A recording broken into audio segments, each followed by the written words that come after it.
ಹೇಳ್ಕೊಂಡು ಗೋಳಾಡ್ತಾ ಇದ್ದಾಳೆ. ವಿಧಿಲೀಲೆ ಶೋಕದ ಕಾರಿರುಳೆ ಶನಿದೇವ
ಬೆಚ್ಚಿ ಬಿದ್ದ ಶಿವ ಶಿವ, ಅದು ಯಾರ ಮನ ಕೂಗು ಗೊತ್ತೇ?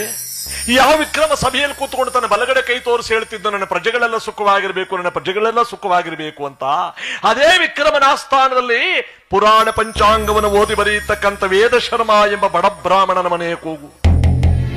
ಶಿವ ಶಿವ, ನನ್ನ ಆಸ್ಥಾನ ಪಂಡಿತರ ಮನೇಲಿ ಊಟ ಬಟ್ಟೆ ಗತಿ ಇಲ್ದೆ ಬೆಂಗ್ಸು ಗೋಳಾಡ್ತಿದ್ದಾಳೆ ಅಂದ್ರೆ ನೀ ಯಾರ್ಯಾರ ಮೇಲೆ ನೀನೇನು ಕಷ್ಟ ಇದೆಯಪ್ಪ? ಈ ಹಾಳಾದ ಗೂಢಾಚಾರ ನಂಬಿ ನಾ ಕೆಟ್ಟೆ, ಈ ಹಾಳಾದ ಗೂಢಾಚಾರ ನಂಬಿ ನಾ ಕೆಟ್ಟೆ. ಬೆಳಗಾಗುವಷ್ಟರಲ್ಲಿ ಅರಮನೆ ಕರೆಸಿ ಇವರು ದರಿದ್ರವನ್ನೇ ಹೆಂಗಿಸ್ಬಿಡ್ಬೇಕು ಅಂತ ವಿಕ್ರಮ ಬೆಳಗಾಗುವುದನ್ನು ಕಾದಿದ್ದಾನೆ. ಯಾರಲ್ಲಿ? ಏನಪ್ಪಣೆ ಮಹಾಪ್ರಭು? ತುರ್ತಾಗಿ ಈಗಲೇ ನಮ್ಮ ಆಸ್ಥಾನ ಪಂಡಿತರಾಗಿರ್ತಕ್ಕಂಥ ವೇದಶರ್ಮ ಪಂಡಿತೋತ್ತಮರನ್ನ ಸಭೆಗೆ ಬರಮಾಡಿ. ಆಗಲಿ ಮಹಾಪ್ರಭು. ಇವರು ಬಂದು ಬಾಗಿಲು ಕೊಟ್ಟಿದ್ರು. ಸ್ವಾಮಿ ಪಂಡಿತರೇ, ವೇದಶರ್ಮ ಪಂಡಿತೋತ್ತಮರೇ, ಹೇಳಿ. ಮಹಾಪ್ರಭುಗಳು ತುರ್ತಾಗಿ ಬರಮಾಡಿದ್ದಾರೆ, ಆದಷ್ಟು ಬೇಗನೆ ಬನ್ನಿ ಸ್ವಾಮಿ. ಏನಪ್ಪ ಸಮಾಚಾರ? ಗೊತ್ತಿಲ್ಲ ಪಂಡಿತರೇ, ನೀವಿಷ್ಟೇ ಆದ್ರೂ ಕುಲದಲ್ಲಿ ಬ್ರಾಹ್ಮಣೋತ್ತಮರಲ್ವೇ, ಏನೋ ದಾಳ ಕೊಡೋಕಿರ್ಬೇಕು ಅನ್ಸುತ್ತೆ, ಆದಷ್ಟು ಬೇಗನೆ ಬನ್ನಿ ಸ್ವಾಮಿ. ನಿಮ್ಮಿಂದೇನೆ ಬಂದೆಯಪ್ಪ, ನೋಡಿದ್ದೇನೆ. ಪರಮಾತ್ಮ ಇವತ್ತು ಕಣ್ಣು ಬಿಟ್ಬಿಟ್ಟ ಕಣೆ. ಹಸಿದು ಕಂಗಾಲಾಗಿರೋ ನಮ್ಮ ಮಕ್ಕಳಿಗೆ ಹೊಟ್ಟೆ ತುಂಬ ಊಟ ಮಾಡಿಸುವಂತ ಕಾಲ ಬಂತು. ಪ್ರಭುಗಳ ನಮ್ಮನ್ನು ಇಷ್ಟೊತ್ತಿಗೆ ಬರಮಾಡ್ತಿದ್ದಾರೆ ಅಂದ್ರೆ ಏನೋ ದಾನ ಕೊಡಕ್ಕಿರ್ಬೇಕು ಅಂತ ಕಾಣಿಸುತ್ತೆ. ಈಗ ಹೋಗಿ ಈಗ ಬಂದು ಬಿಡ್ತೀನಿ ತಾಳುವಂತ ಹೊರಟು ನಿಂತಿರ್ಬೇಕಾದ್ರೆ ಹರಿದ ಹಂಗಿಯನ್ನ ಗಂಡನ ಒಲದಿಕ್ಕಿದಾಳೆ ಹೆಂಡತಿ. ಬಾಗಿಲಲ್ಲಿ ನಿಂತ್ಕೊಂಡು ಕಳಿಸ್ತಾ ಇದ್ದಾಳೆ, ಗಳಗಳನೆ ಕಣ್ಣೀರು. ಯಾಕೆ ಹೇಳಿ? ಬಡತನ. ಈ ಬಡತನ ಎಂಬತಕ್ಕಂತಹದ್ದು ಬಂದಾಗ ಜಗದೊಳಗೆ ಕೆಡುನುಡಿಗಳ ನುಡಿವರು ಅಂತ ಹೇಳ್ತಾರೆ ನೋಡಿ. ಈ ಬಡತನ ಅನ್ನೋದು ಬರೋದೇ ಮನುಷ್ಯನ ಅದ ಮಾಡೋದಕ್ಕೆ ಅಂತೆ. ಒಳ್ಳೆಯದು ಕೆಟ್ಟದ್ದು ಎಲ್ಲವನ್ನ ಅರ್ಥ ಮಾಡಿಕೊಂಡು ಬದುಕೋದಕ್ಕೆ ಒಂದು ಮಾನವ ಜನ್ಮಕ್ಕೆ ಸಾರ್ಥಕತೆ ಎಂಬತಕ್ಕಂಥದ್ದು ಬರಬೇಕಾದ್ರೆ ಬಡತನ ಬಂದಾಗಲೇ ಅವನಿಗೆಲ್ಲ ಗೊತ್ತಾಗೋದು. ಅದರಲ್ಲೂ ಬಡತನ ಅನ್ನೋದು ಬಂದ್ಬಿಟ್ರೆ ಹೆಣ್ಮಕ್ಳಿಗೆ ಕಣ್ಣೀರು ಜಾಸ್ತಿ ನೋಡಿ. ಈ ಜಿಲ್ಲಾ ಪಂಚಾಯತಿಯವ್ರು, ತಾಲೂಕ್ ಪಂಚಾಯತಿಯವ್ರು ಬೀದಿಗೆ ಒಂದೊಂದು ತೊಂಬನಲ್ಲಿ ಅಂತ ಪಿಟ್ ಮಾಡಿರ್ತಾರಲ್ಲ, ಹಂಗ ಹುಟ್ಟುವಾಗ ಬ್ರಹ್ಮ ಒಂದ್ ತೊಂಬನಲ್ಲಿ ಪಿಟ್ ಮಾಡಿ ಕಳಿಸ್ಬಿಟ್ಟಿರ್ತಾನೆ ಹೆಂಗಸರಿಗೆ. ಒಳ್ಳೇದಕ್ಕೂ ತಕೊಳ್ಳಿ, ಕೆಟ್ಟದಕ್ಕೂ ತಕೊಳ್ಳಿ, ತಳಕ್ನಲ್ಲೇ ಕಣ್ಣೀರು ಬಂದ್ಬಿಡ್ತದೆ. ಎಷ್ಟೋ ವರ್ಷದಲ್ಲಿ ನಡೆದಿರೋ ಘಟನೆ ನೆನೆಸ್ಕೊಂಡ್ಬಿಟ್ರು. ಅಲ್ಲೇ ನಮ್ಮ ಯಜಮಾನರು ಚೆನ್ನಾಗಿ ಚಪಾತಿ ತಿನ್ಕೊಂಡು ಮಲಗಿದ್ರು, ದಡಕ್ ನೋಟ್ಕೊಂಡ್ರು, ಪಡಕ್ ನೋಟಾಯ್ತು ಪ್ರಾಣ. ನಿಜವಾಗ್ಲೂ ನಮ್ಮ ಮನೆಯವ್ರು ನೆನ್ಸ್ಕೊಂಡ್ರೆ ಎಷ್ಟು ದುಃಖ ಆಯ್ತದೆ ಗೊತ್ತಾ? ಎಷ್ಟು ತಿಂಗಳಾಯ್ತು ನಿನ್ ಗಂಡ ಸತ್ತೋಗಿ? ತಿಂಗಳು. ಮತ್ತೆ ಹೋದ್ ದೀಪಾವಳಿ ಹಬ್ಬಕ್ಕೆ 14 ವರ್ಷ ಆಯ್ತು ಕಣತ್ತಿಗೆ ಸತ್ತೋಗಿ. 14 ವರ್ಷ ಆಯ್ತು, ಸುಮ್ನಿರ ಮಾಡ್ಬೇಡ. 14 ವರ್ಷಕ್ಕೆ ಆ ಪಟ್ಟಿ ಕಣ್ಣೀರು ಗೊಣ್ಣೆ ಎಲ್ಲ ನೋಡ್ಬಿಡ್ತಲ್ಲ. ಎಲ್ಲಾನು ಸ್ಟಾಕ್ ಮಾಡಿದ್ರೆ KRS ಸುಮ್ಕ ತಮಿಳ್ನಾಡಿಗೆ ಇನ್ನೂ ಹೊಸ ಬಿಟ್ಬಿಡ್ಬೋದೈತಪ್ಪ ಬೇಕಾದ್ರೆ. ಒಳ್ಳೇದ್ ಕೂತಕಳಿ, ಕೆಟ್ಟದ್ ಕೂತಕಳಿ. ಪರಮಾತ್ಮ ಹುಟ್ಟುವಾಗ್ಲಿ ಇದಕ್ಕೆ ಕಟ್ ನೀರು ಅರೇ ನೀರು ಅಂತ ಕರೀತಾರೆ. ಕಟ್ ನೀರು ಅಂದ್ರೆ 15 ದಿನಕ್ಕೊಂದ್ ನೀರು ಬಿಡ್ತಾನಲ್ಲ ಅದು ಕಣ.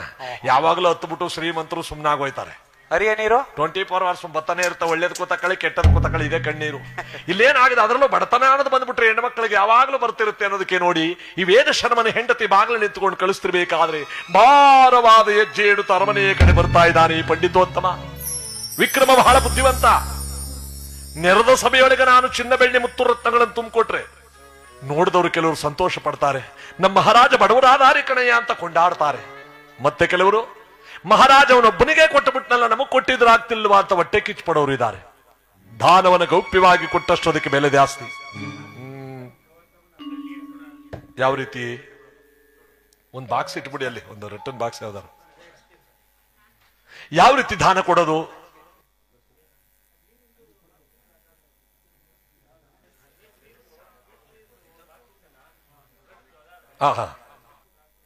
ಯಾಕೆಂದ್ರೆ ಜಗದೊಳಗೆ ಈ ಪರಮಾತ್ಮನ ಆಟ ದೊಡ್ಡದು ನೋಡಿ. ಮಹಾನ್ ಭಾವನಾಗಿರ್ತಕ್ಕಂಥ ವಿಕ್ರಮ, ಬುದ್ಧಿವಂತನಾಗಿರ್ತಕ್ಕಂಥ ಇವನು ದಾನವನ್ನು ಗೌಪ್ಯವಾಗಿ ಕೊಟ್ಟಷ್ಟು ಭಾಗದಲ್ಲಿ ಅದನ್ನು ತೆಗೆದು ಒಳಗಿರುವ ತಿರುಳಿನಲ್ಲಿ ಈಚೆಗೆ ತೆಗೆದು ತಿರುಳಿಗೆ ಬದಲಾಗಿ ಬೆಲೆ ಬಾಳತಕ್ಕಂಥ ಮುತ್ತು ರತ್ನ ವಜ್ರ ವೈಡೂರ್ಯಗಳನ್ನು ಕುಂಬಳಕಾಯಿನೊಳಗಡೆ ತುಂಬಿ ತೊಟ್ಟನ್ನಾಗಿ ಮುಚ್ಚಿದಾನೆ. ನೋಡಿದವ್ರ ಕಣ್ಣಿಗೆ ಅದು ಬರೀ ಕುಂಬಳಕಾಯಿ. ಆದ್ರೆ ಅವನ ದರಿದ್ರವೂ ಹೆಂಗೋಗಬೇಕು ಅಂತ ವಿಕ್ರಮ ಅದನ್ನು ಸಿದ್ಧತೆ ಮಾಡಿ ಇಟ್ಕೊಂಡಿದ್ದಾನೆ. ಪಂಡಿತೋತ್ತಮರು ಭಾರವಾದ ಹೆಜ್ಜೆ ನೀಡುತ್ತಾ ಬರ್ತಾ ಇದ್ದಾರೆ. ಬನ್ನಿ ಪಂಡಿತೋತ್ತಮರೇ, ಹತ್ರ ಬನ್ನಿ. ಹೇಳಿ ಮಹಾಪ್ರಭು, ಇಷ್ಟು ಬೇಗನೆ ಬರಮಾಡಲು ಕಾರಣ? ಏನಿಲ್ಲ, ಇವತ್ತೇನಾದ್ರೂ ದಾನ ಕೊಡಬೇಕು ಅನಿಸ್ತು. ನೀವೆಷ್ಟೇ ಆದ್ರೂ ಕುಲದಲ್ಲಿ ಬ್ರಾಹ್ಮಣೋತ್ತಮರಲ್ಲ, ಅದಕ್ಕೆ ನಿಮ್ಮನ್ನು ಬರಮಾಡ್ಕೊಂಡೆ. ಹತ್ರ ಬನ್ನಿ ಅಂತ ಹತ್ರ ಕರೆದು ತಾನು ಸಿದ್ಧಪಡಿಸಿದಂತಹ ಕುಂಬಳಕಾಯಿನ ತೆಗೆದವ್ರು ಕೈ ಕೊಟ್ಟ. ತಗೊಂಡೋಗಿ ಹೆಂಡತಿ ಮಕ್ಕಳ ಜೊತೆ 100 ಕಾಲ ಚೆನ್ನಾಗಿ ಬಾಳಿ ಅಂತ ಈ ಮಾತನ್ನು ಹೇಳ್ಬಿಟ್ಟು ಕೊಟ್ಟ. ಅಯ್ಯೋ, ಮಹಾಪ್ರಭುಗಳೇನೋ ಕೊಡ್ತಾರೆ ಅಂತ ಆಸೆಯಿಂದ ಬಂದ್ರಿ, ಬೇಲಿ ಮೇಲ್ ಬಿಡೋದನ್ನು ಕುಂಬಳಕಾಯಿ ಕೊಟ್ಟಿದಾರಲ್ಲ, ಇದನ್ನ ಮನೆಗೆ ತಗೊಂಡೋಗಿ ಮನೇಲಿ ಉಪ್ಪು ಹಾಕೋದಕ್ಕೂ ಉಪ್ಪು ಕಾಸಿಲ್ವಲ್ಲ, ಏನ್ ಮಾಡ್ಲಿ ಮಹಾಪ್ರಭು? ಅದು ಅದು ಏನಿಲ್ಲ, ಪೇಚಾಡಬೇಡಿ, ತಗೊಂಡೋಗಿ ನೇರುವ ಮನೆಗೆಲ್ಲ ಸರಿ ಹೋಗುತ್ತೆ. ಅಲ್ಲ ಮಹಾಪ್ರಭು, ಕುಂಬಳಕಾಯಿ ಅದು ಇಲ್ಲ ಇದು ಇಲ್ಲ, ನೇರುವ ಮನೆ ತಗೊಂಡೋಗಿ. ಇವನು ಅರಮನೆ ಈಚೆ ಬರ್ತಾ ಇದ್ದಾನೆ, ಕಣ್ಣಲ್ಲೂ ನೀರು. ಬಡತನ ಬರಬಾರದೋ, ಈ ಬಡತನ ಬರಬಾರದೋ, ಬಡತನ ಬಂದರೆ ಕಿಡು ನುಡಿಗಳ ನುಡಿವರು ಜಗದಿ, ಬಡತನ ಬರಬಾರದು.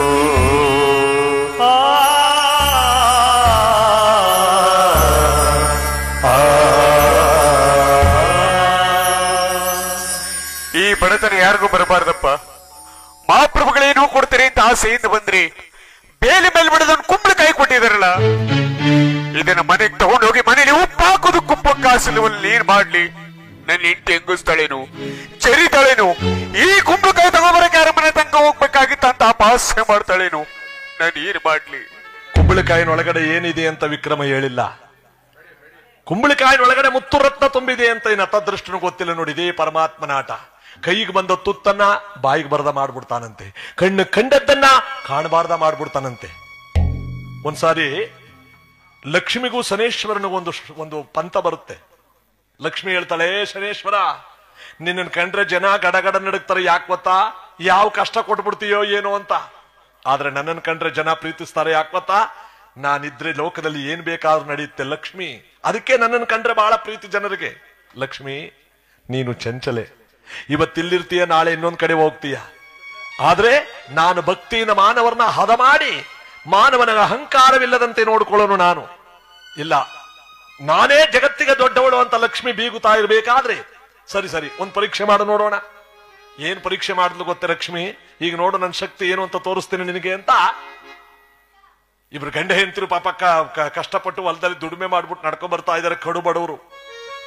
ಶನೇಶ್ವರ ನನ್ನ ಶಕ್ತಿ ಈಗ ಏನು ಅಂತ ನೋಡಿ. ಈಗ ಹೊಟ್ಟೆ ಹಸುವಿನಿಂದ ಬಳಲಾಡ್ತಾ ನಡ್ಕೊಂಡ್ ಬರ್ತಿದಾರಲ್ಲ, ಅವ್ರ ಎದುರಿಗೆ 2 ಚಿನ್ನದ ಗಟ್ಟಿ ಬಿಸಾಕ್ತೀನಿ. ಈಗ ಅವ್ರು ಏನಾಗ ಹೋಗ್ತಾರೆ ನೋಡುವಂತ ಲಕ್ಷ್ಮಿ ಏನ್ ಮಾಡ್ತಾಳೆ, 2 ಚಿನ್ನದ ಗಟ್ಟಿ ಬಿಸಾಕಿದ್ಲು. ಆ ನಡ್ಕೊಂಡ್ ಬರ್ತಿರೋ ಗಂಡ ಹೆಂಡ್ತಿರಿ ಇಬ್ರಿಗೆ ಏನ್ ಬಿಸಿಲಿನ ಜಳಕ, ಸುಸ್ತಾಗಿ ಬರ್ತಾ ಇದ್ದಾರೆ ಪಾಪ ಜಮೀನಿಂದ.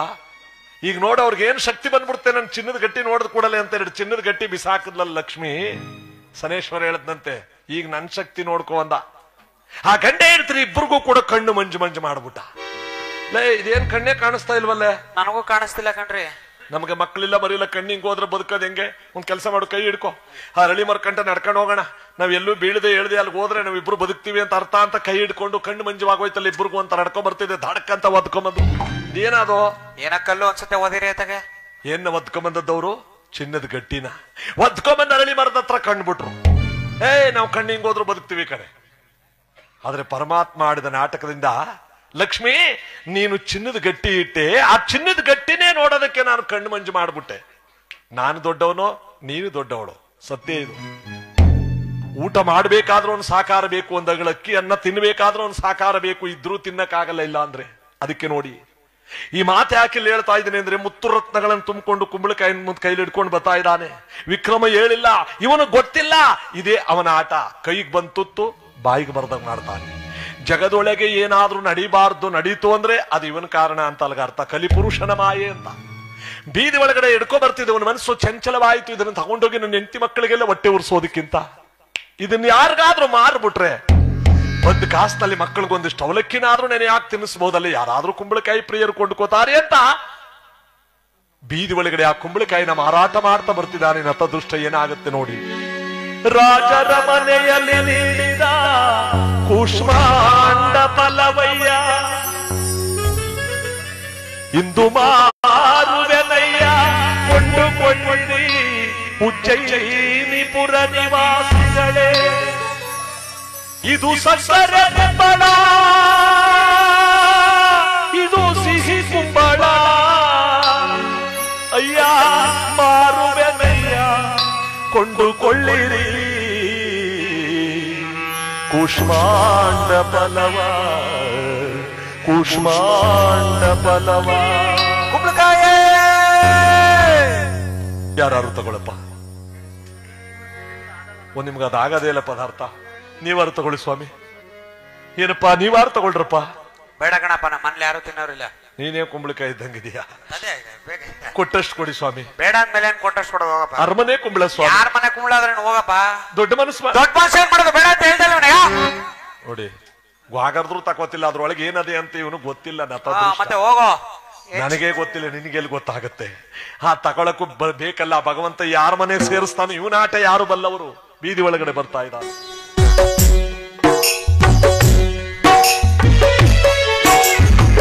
ಕೊಂಡುಕೊಳ್ಳಿರಿ ಅಯ್ಯ ಕುಂಬಳಕಾಯಿಯ, ಕೊಂಡುಕೊಳ್ಳಿರಿ ಅವ್ವ ಕುಂಬಳಕಾಯಿಯ. ರಾಜರ ಮನೆಯಲ್ಲಿ ಪುಷ್ಪಾಂಕಾಯಿಯ, ಕೊಂಡುಕೊಳ್ಳಿರಿ ಅಯ್ಯ ಕುಂಬಳಕಾಯಿಯ.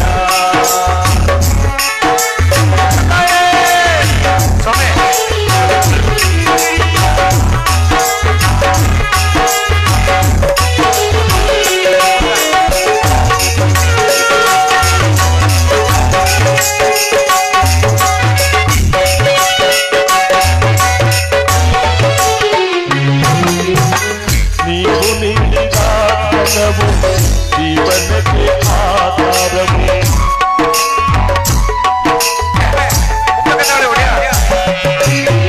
ನೀವು ನೀಡಿದ ಧನವು ಜೀವನಕ್ಕೆ ಆಧಾರವು.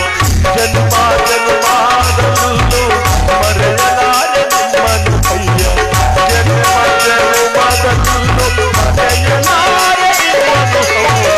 ಕೊಂಡುಕೊಳ್ಳಿರಿ ಅಯ್ಯ ಕೊಂಡುಕೊಳ್ಳಿರಿ ಅವ್ವ ಕುಂಬಳಕಾಯಿಯ, ಕುಂಬಳಕಾಯಿಯ, ಕುಂಬಳಕಾಯಿಯ.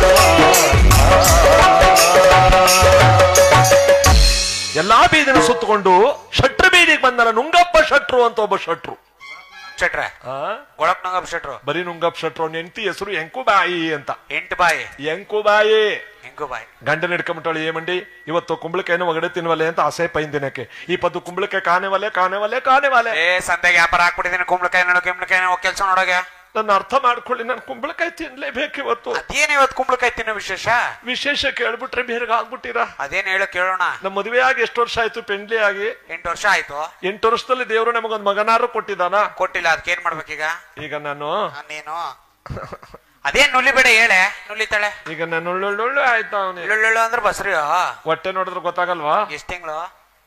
ಪಾವಲ್ ಕಮ್ಮಿ 4, 3.75. ಈಗ ಬಾವ್ಸ್ಕೊಂಡ್ ಏನ್ ತಿಂತೀವ ಹಂಗೆ ಮಕ್ಳು ಉಡ್ತಾವಂತೆ. ಕುಂಬಳಕಾಯಿ ಬಾವ್ಸ್ಕೊಂಡಿದ್ದಾನ, ಕುಂಬಳಕಾಯಿ ತಿಂದ್ರೆ ಕುಂಬಳಕಾಯಿ ನಂಗೆ ಉಡ್ತಾವಂತೆ ಮಕ್ಳು. ಗೊತ್ತಾ? ಅಳಸ್ತಾನ್ ಬಾವ್ಸ್ಕೊಂಡ್ರೆ ಜಗತ್ಲೆ ಅಲಸ್ನಾಡ್ ಬಾವ್ಸ್ಕೊಂಡ್ರ ಬಸ್ರೀರು ಮುಳ್ಳಂಗ್ ಉಡ್ತಾವೆ ಕುತ್ಗಳ. ಇದಕ್ಕೆ ಬಸ್ರಿ ಬಾವ್ಕಾಯ ಅಂತ ಕರೀತಾರೆ. ಈ ಗಂಡನ ಮನೆ ಸೀಮಂತ ಮಾಡ್ಬಿಟ್ಟು ಹೆಣ್ಣು ಮಕ್ಕಳನ್ನ ತವ್ರ ಮನೆ ಕರ್ಕೊಬಾರ್ದು. ಅದಕ್ಕೋಸ್ಕರ ಬಗ್ಗೆ ನಾಚ್ಕೋತಾಳೆ, ಸಂಕೋಚ ಪಟ್ಕೋತಾಳೆ, ಏನ್ ಬೇಕೋ ಮಾಡ್ಸನ್ ಗೆತ್ತಾಕ್ಲಿ ಅಂತ. ಒಳ್ಳೆ ಬಣ್ಣ ಬಂದ್ಬಿಡ್ತಾರೆ. ಯಾಕೆಂದ್ರೆ ಗರ್ಭಿಣಿಯರ ಕಾಲ ಆಗಲಕಾಯಿ, ಬೇವಿನಕಾಯಿ, ನಿಂಬೆಕಾಯಿ, ಕುಂಬಳಕಾಯಿ ಎಲ್ಲಾ ಕಾಯಿನೂ ತಿನ್ನುವ ಸಂದರ್ಭ. ಈ ನುಂಗಪ್ಪ ಶೆಟ್ರಿ ಎಂತಿ ಎಂಕುಬಾಯಿ ನನ್ ಕುಂಬಳಕಾಯಿ ತಿನ್ಲೇಬೇಕು ಇವತ್ತು. ಆಯ್ತು ಸುಮ್ನಿರ ತಂತ ತೊಳ್ಗಿಸ್ಬಿಟ್ಟ ಮುಂದೆ ಕೆಲ್ಸಕ್ಕೆ ಹೋಗ್ತೇನೆ ಹೇಳೆ. ಮಕ್ಳು ಕಣ್ಣಾಗ ಆಟ ಮಾಡ್ತಾಳೆ. ಇಲ್ಲ ಪಡ್ಕೋದ. ಈಗ ಇವ ಕುಂಬಳಕಾಯಿ ಹುಡುಕ ಬರ್ತಾ ಇದ್ದಾನೆ ಶೆಟ್ರು ಶ್ರೀಮಂತ. ಎದುರುಗಡೆ ಅದೇ ಕುಂಬಳಕಾಯಿ ಮಾರಾಟ ಮಾಡ್ತಾ ಬರ್ತಿದ್ದಾನೆ. ಯಾರು ಕೊಂಡ್ಕೊಳ್ರಪ್ಪ ಮನೆ ಕುಂಬಳ. ಕುಂಬಳಕಾಯಿ ಬರ ಇಲ್ಲಿ. ಕುಂಬಳಕಾಯಿ ಮಾರ್ಬಿಡ್ತಿದ್ಯಾ? ರಾಜರ ಮನೆ ಕುಂಬಳ ಸ್ವಾಮಿ. ಯಾರ ಮನೆ ಕುಂಬಳ ಆದ್ರೇನು? ಏನ್ ಹೇಳ್ತಾ ಇದ್ರ ವ್ಯಾಪಾರನ? ಇದ್ರ ವ್ಯಾಪಾರ ನನಗೆ ಗೊತ್ತಿಲ್ಲ ಸ್ವಾಮಿ. ನಿಮ್ ಮನಸ್ಸಲ್ಲಿ ಏನ್ ಕೊಡ್ಬೇಕು ಅಂತಿದೆ ಅಷ್ಟು ಕೊಟ್ಬಿಟ್ಟು ತಕೊಂಡೋಗಿ ಸ್ವಾಮಿ. ಪಾಪ ನೀನು ಬಡಪಾಯಿ, ಬೀದಿ ಬೀದಿ ಸುತ್ಯ. 1 ರೂಪಾಯಿ ಬಂಗಾರದ ನಾಣ್ಯ ಕೊಡ್ತೀನಿ, ಕೊಡ್ತೀಯಾ? ಏನು ಈ ಕುಂಬಳಕಾಯಿ 1 ರೂಪಾಯಿ ಬಂಗಾರದ ನಾಣ್ಯನ? ಹೌದು, ಚೆನ್ನಾಗಿರ ಕೊಡು. ಕೊಡಪ್ಪ ಕುಂಬಳಕಾಯಿನ. ಶಟ್ರಿಗೆ ನಂಟು ಉಳಿತು, ಗಂಟು ಉಳಿತು, ಹೆಂಡ್ತಿಗ್ ತಿನ್ನೋಕೆ ಕುಂಬಳಕಾಯಿ ಆಯ್ತು. ಅರಮನೆ ಸೊತ್ತನ್ನು ಭಗವಂತ ಇವ್ರ ಮನೆಗೆ ಸೇರಿಸ್ತಾ ಹೆಂಗಿರ್ಬೇಕು? ಮೊದ್ಲೇ ಮಕ್ಕಳಿಲ್ಲದವನು ಇವನು 1 ರೂಪಾಯಿ ಬಂಗಾರದ ನಾಣ್ಯ ಸಿಕ್ತಲ್ಲ, ಇವನಿಗೆಂತ ಸಂತೋಷ ಆಯ್ತು ಗೊತ್ತೇ? ಇವತ್ತು ನನ್ನ ಮಕ್ಕಳಿಗೊಂದು ಊಟಕ್ಕೆ ದಾರಿ ಮಾಡಿಬಿಡ್ಬೋದಲ್ಲ. ಬಂಗಾರದ ನಾಣ್ಯ ಅಂತ ತನ್ನ ಕಿಸೆ ಒಳಗಡೆ ಹಾಕೊಂಡು ಮನೆ ಕಡೆ ಓಡೋಡ್ ಬರ್ತಿದ್ದಾನೆ. ಹೆಂಡತಿ ಆದವಳ ಬಾಗಿಲಲ್ಲಿ ಕಾಲ್ ನೀರು ಕೊಟ್ಟು ಒಳಗಡೆ ಕರೀತಾಳೆ. ಏನು ಅಂದ್ರೆ ಹಸಿದು ಕಂಗಾಲಾಗಿರೋ ಮಕ್ಕಳಿಗೆ ಏನಾದ್ರೂ ಹೊಟ್ಟೆ ತುಂಬಾ ಊಟ ಮಾಡಿಸ್ತೀನಿ ಕೊಡಿ ಅಂದ್ರೆ ಅಂತ. ಎಲ್ಲಿ ಅಂತ ಕೈ ಹೊಡ್ಡದ್ಲಲ್ಲ, ತಂದಿದ್ದೀನಿ ಕಣೆ. ಅರಮನೆಯಿಂದ ಮಕ್ಕಳಿಗೊಂದು ಊಟಕ್ಕೆ ದಾರಿ ಮಾಡ್ಕೊ ಬಂದಿದ್ದೀನಿ ನೋಡಿಲ್ಲಿ ಅಂತ ಜೇಬಳಗಡೆ ಕೈ ಹಾಕದ್ನಲ್ಲ, ಮೇಲ ಹಾಕದ ಕೈ ಕೆಳಗ್ ಬರ್ತಾ ಇತ್ತು. ಜೇಬು ತಳಭಾಗದಲ್ಲಿ ಹರಿದು ಹೋಗಿದೆ. ನುಂಗಪ್ಪ ಶೆಟ್ರು ಕೊಟ್ಟ 1 ರೂಪಾಯಿ ಬಂಗಾರದ ನಾಣ್ಯವನ್ನು ಕಿಸಿ ಒಳಗಡೆ ಜೇಬೊಳಗಡೆ ಹಾಕದ್ನಲ್ಲ, ಅದಲ್ಲೇ ಬಿದ್ದೋಯ್ತು. ಜೇಬ್ ಮಾತ್ರ ಕೈಲಿಡ್ಕೊ ಬಂದವನೇ. ಇದರಲ್ಲಿ ತಿಳ್ಕೋಬೇಕಾಗಿರೋ ನೀತಿ ಏನು ಗೊತ್ತೇ? ಭಗವಂತನ ಕಥೆಯನ್ನು ಯಕ್ಷಗಾನ ರೂಪದಲ್ಲಿ ಕೇಳ್ತೀವಿ, ನಾಟಕ ರೂಪದಲ್ಲಿ ಅಭಿನಯ ಮಾಡ್ತೀವಿ, ಕಥಾ ರೂಪದಲ್ಲಿ ಅಭಿನಯ ಮಾಡ್ತೀವಿ, ಪುಸ್ತಕದಲ್ಲಿ ಓದ್ತೀವಿ ನಾವು. ಹರಿಕಥೆ ಶೈಲಿಯಲ್ಲಿ ನಮ್ಮ ಇವತ್ತು ಈ ಕಥೆಯನ್ನು ಕೇಳ್ತೀರಾ?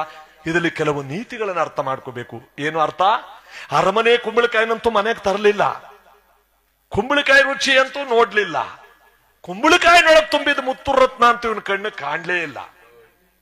ಕುಂಬಳಕಾಯಿನ ಮಾರಿ ಬಂದ ₹1 ಪರಮಾತ್ಮ ದಕ್ಸೋದಕ್ ಬಿಟ್ನ. ₹1 ಅದು ಇಲ್ಲ. ಮತ್ತಷ್ಟು ದುಃಖ ಜಾಸ್ತಿ ಆಯ್ತು ಮನೆಯಲ್ಲಿ. ಮಕ್ಕಳು ಅಪ್ಪ ಏನೋ ತರ್ತಾನೆ ಅರಮನೆಯಿಂದ ಅಂತ ಆಸೆಯಿಂದಿದ್ದ ಮಕ್ಕಳಿಗೆ ನಿರಾಶೆ ಆಯ್ತು. ಶನಿದೇವರ ಪಾದಕ್ಕೆ ಗೋವಿಂದ, ನೀಲವರ್ಣನ ಪಾದಕ್ಕೆ ಗೋವಿಂದ, ತುಳಸಿ ಪೂಜಿಪನ ಪಾದಕ್ಕೆ ಗೋವಿಂದ, ರವಿದೇವರ ಪಾದಕ್ಕೆ ಗೋವಿಂದ, ವಸಳ್ಳಿ ಕ್ಷೇತ್ರಾಧಿಪತಿಯ ಪಾದಕ್ಕೆ ಗೋವಿಂದ. ಇದೇ ಈ ಭಗವಂತನ ಆಟ ಎಂತಹದ್ದು, ಈ ಭಗವಂತನ ಕರುಣೆ ಎಂತಹದ್ದು ನೋಡಿ. ಆ ಮನೆಯಲ್ಲಿ ಮತ್ತಷ್ಟು ದುಃಖ ಜಾಸ್ತಿ ಆಯ್ತಲ್ಲ. ಅವತ್ತು ಮುಸ್ಸಂಜೆ ಆಗ್ತಾ ಆಗ್ತಾ ವಿಕ್ರಮ ಮನಸ್ಸು ಅಂದ್ಕೊತಾ ಇದ್ದಾನೆ,